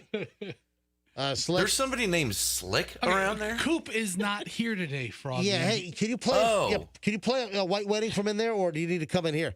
Yeah, so Billy Idol needs to record black wedding because apparently women are now trending the wearing of black dresses and not that traditional. So do you have a wedding date, by the way? You've been engaged to Doug for what? How many years?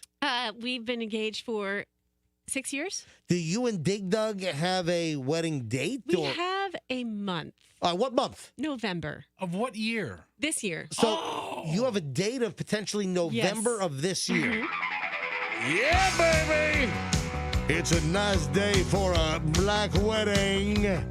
Are we invited to show? You guys will steal all my limelight. Hey, don't invite me. I hate weddings. I want to object. It's being festered. Is there any reason why this man should have taken this woman in the vows of holy matrimony? So wait a minute. I want to get this straight. So if you get married this coming November to Dig Doug, would you take a honeymoon right away? So you take off like a couple of weeks in November, and then you would what? And then take our big Christmas break off, our holiday break. Then another big Christmas break. Yeah, I won't be working all of fall and winter. So you're going to take planning the wedding, you'll, and then you'll take the fourth quarter of 2022 off. And it's a destination wedding too. No, I'm just kidding. It's not, but yeah, it's a destination wedding. We kicked that around, but I think it's going to be here. Yes, once they realized only 2 of their friends could afford a destination wedding. Well, have you picked is it early November, late November? I mean, you don't want to get mixed up in Thanksgiving, right? No. I think it's like one of those 3 weekends in November in the first half. What are those non-Thanksgiving weekends? The 4th, the 11th, or the 18th. But then would you go on honeymoon right away? Or By the way, we haven't talked to any of our family members about this, so you're the first to know. So we're kind of out of the bag. You're the one that's breaking news. Holy moly! Wow, breaking news after Doug has strung Roxanne along for 6 years. They might get married in November. Wow. Sounds real serious. Well, you're the one, Roxanne, that said we have a month, and then that kind of spurred on the rest of the So, Wow, you know. folks, this is big. This is This breaking news on the MJ Morning Show. Yeah, but it is. Would you go on honeymoon right away? Probably not. I mean, they've waited a decade for this. I mean, they can wait another couple of weeks for honeymoon, right? We've actually put off getting married so that we could take fun trips places. They've actually right? traveled the world before the wedding. Hey, guys, I got a question for you. When we get back, think about this. You're a DoorDash food delivery driver. You've got a pretty big order, and the driver has to drive 30 minutes. The driver sees that the tip sucks. What does the DoorDash driver do? Think about that. And we shall discuss next on the MJ Morning Show. And a whole lot more coming up in minutes on Q105. Back in a second, folks. Big mess, I-4 westbound, right around the Leroy Selman connector. He had 2 westbound lanes blocked.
magazines, and apparently she will talk about this Super Bowl incident. I've got a lot I want to say about that. I don't want to spill the beans here. I don't want to go in depth now, so I'm moving on.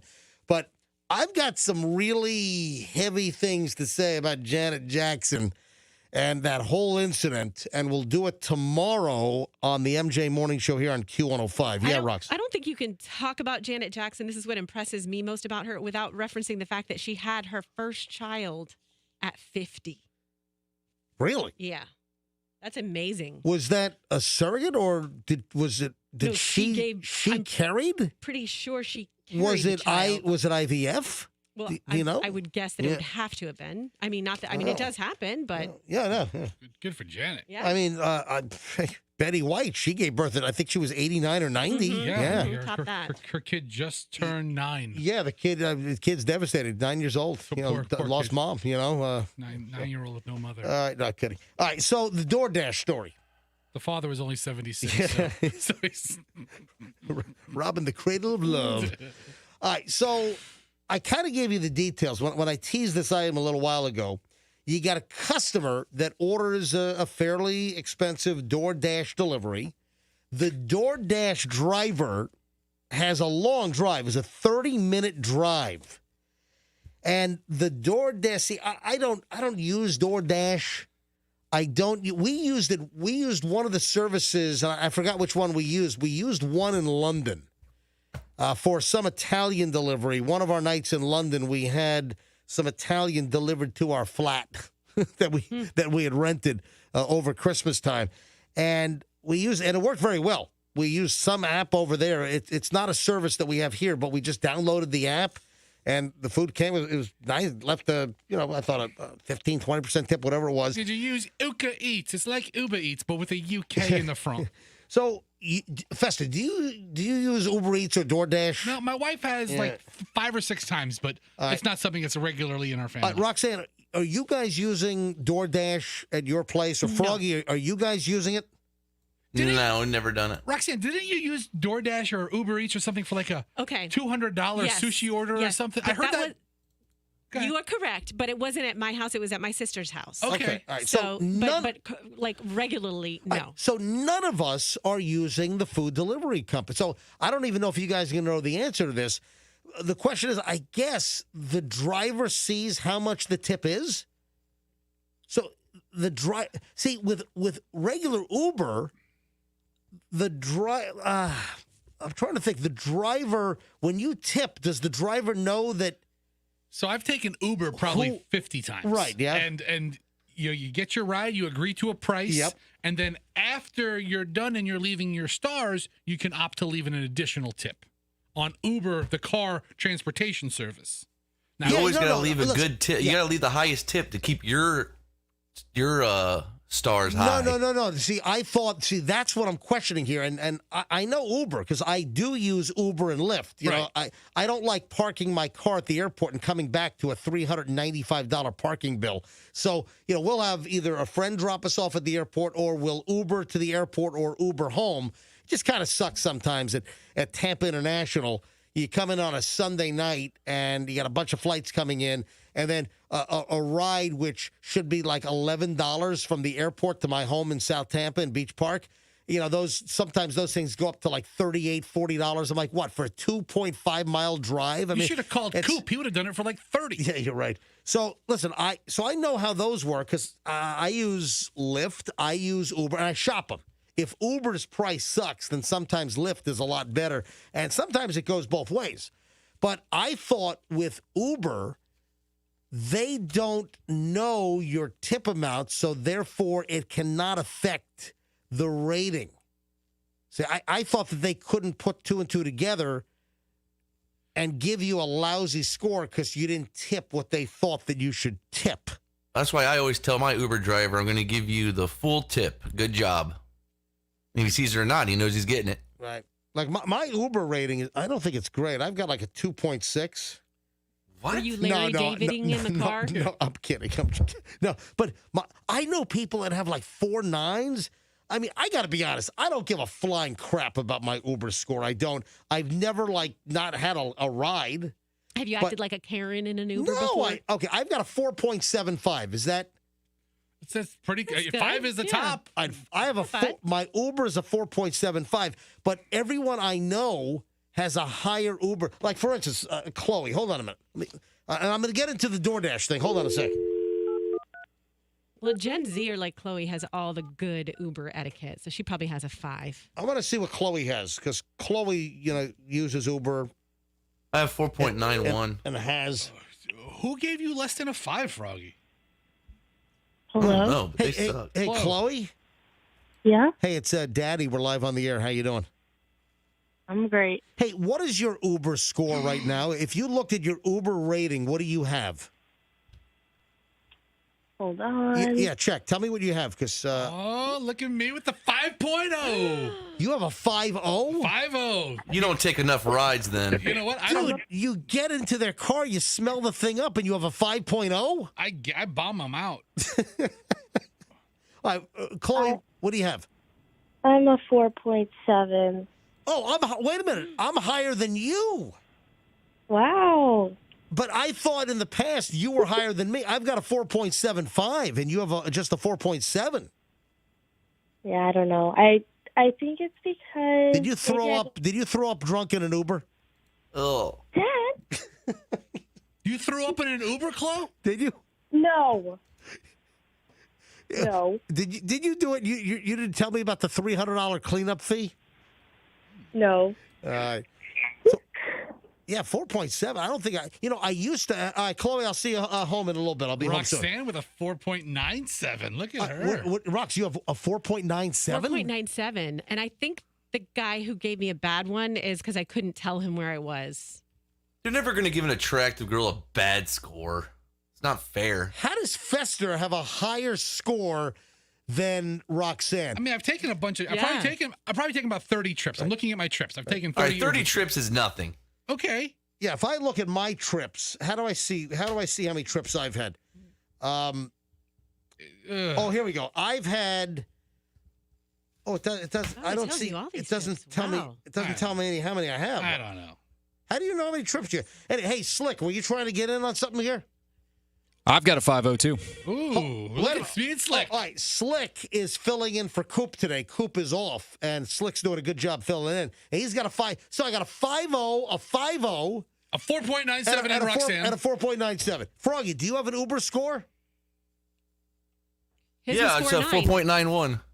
No, do you really? Yes. You are the I just lowest told you of the that. crew. I'm the lowest rated on. I am low rated. You know why? Because you probably give directions contrary to their device. Do you talk? They don't like talkers. Actually, Michelle, when we went to the airport last time, Michelle was kicking me because I was telling the Uber driver, "Hey, you can make this light. Let's go." That's why. That's why. See, they don't like that. That's why I have a 4. I should have a 3.6 probably. All right. So here's the DoorDash story. A customer only tipped $4 on a 30-minute ride delivery for an expensive order. What do you think the DoorDash driver did? Kick the food through the door? Nope. Would you like to guess again? I mean, he didn't. I hope it doesn't have to do with duty again. I mean, he didn't damage the food. All right, Froggy, come on, dude. I mean, there's been so many stories with that lately. No, stop. No. So he didn't damage the food that way. All right, listen, you guys will be guessing forever. So the customer only tips $4 on a long 30-minute delivery and an expensive order. The DoorDash driver ate the customer's food and then videoed it and put it up on social media. Was he like really over-exaggerating? So good. I'm glad you ordered this. When the customer only tipped $4 for a 30-minute drive, we ate their order and then told Dash support we ain't get it. That's an actual quote. That's horrible. Oh, my God. So they paid for the food, and then the DoorDash driver sees, oh, man, a lousy $4 tip. They ate the food, then they video it and put it up on social media. Speaking of food, what was that, Froggy? Sorry, it was a piece of paper. Yeah, Froggy's at home. It sounded like you cracked open a can of beer or something. Yeah. That's what it sounded like. The show's almost over. Did you see how much time do we have left here? All right, we got a couple of minutes here. Then we got to shut things down for a Wednesday. Did you see that Goldfish, is that made by Pepperidge Farm? Yes. All right, so Goldfish, they're going to release larger goldfish for adults. Yeah, those are called Cheez-Its. They're already out there. How big are they going to be? They're going to be the size of Frisbees. Think of a koi pond, Froggy. You know, you put like a goldfish in a koi pond to get that big. Yeah. So Megabytes is going to be a permanent addition to the goldfish family. They're going to be 50% bigger than the normal goldfish size. That's nothing. That's not even still that big. Yeah, I don't think it's that big. And then, did you see that they're coming out with the Batman Oreo? Did you see that? Yeah. Hey. Look, they put out a trailer. Listen to this. Two icons unite. Who? Have you got a clue? Let's play a game. Just we and you. They're coming out with a limited edition, the Batman Oreo. Rated PG-13. Oreo meets the Batman. The limited edition. Get your pack for a chance to win. Oreo meets the Batman. What are they? Are they like yellow icing? Or? It looks like a birthday cake icing almost. It has like little speckles of color. No. That's the Oreo 110th. Oh, yeah, that's the Batman one. What you're looking at the Oreo 110th birthday cookie. Amazingly, not the Batman Fester. All right, so hold on. In my defense, MJ, I get Google alerts every time there's an Oreo breaking news. I'm sure you do. Yesterday, I got a story that Oreo has a new flavor, and on their 110th birthday, in honor of Betty White, and I didn't know it was the Batman flavor. Gotcha. No, it's going to have like Robert Pattinson's image on the Oreo on the outside. Ew. Yeah, so it's the Oreo Batman limited edition cookies coming. All right, and with that, we're saying bye-bye. Yeah. Anything else, guys? Already lined up with stuff for tomorrow. I got to get it to Janet Jackson. I got some very personal stuff I want to talk about regarding this Janet Jackson 2-night documentary coming up. It's on your mind? It is. No, it is. It is. No, this affected me deeply, and I got some words for Janet Jackson, and that'll happen on the show tomorrow. God. All right. What did you say? You said, oh God, because I know what the dissertation you're gonna go into. All right. Well, you'll have to suffer through it tomorrow then, okay, Froggy? Way to tease I'm tomorrow's show. Yeah. Suffer through my dissertation tomorrow. All right. 7:35. And a thesis at 8.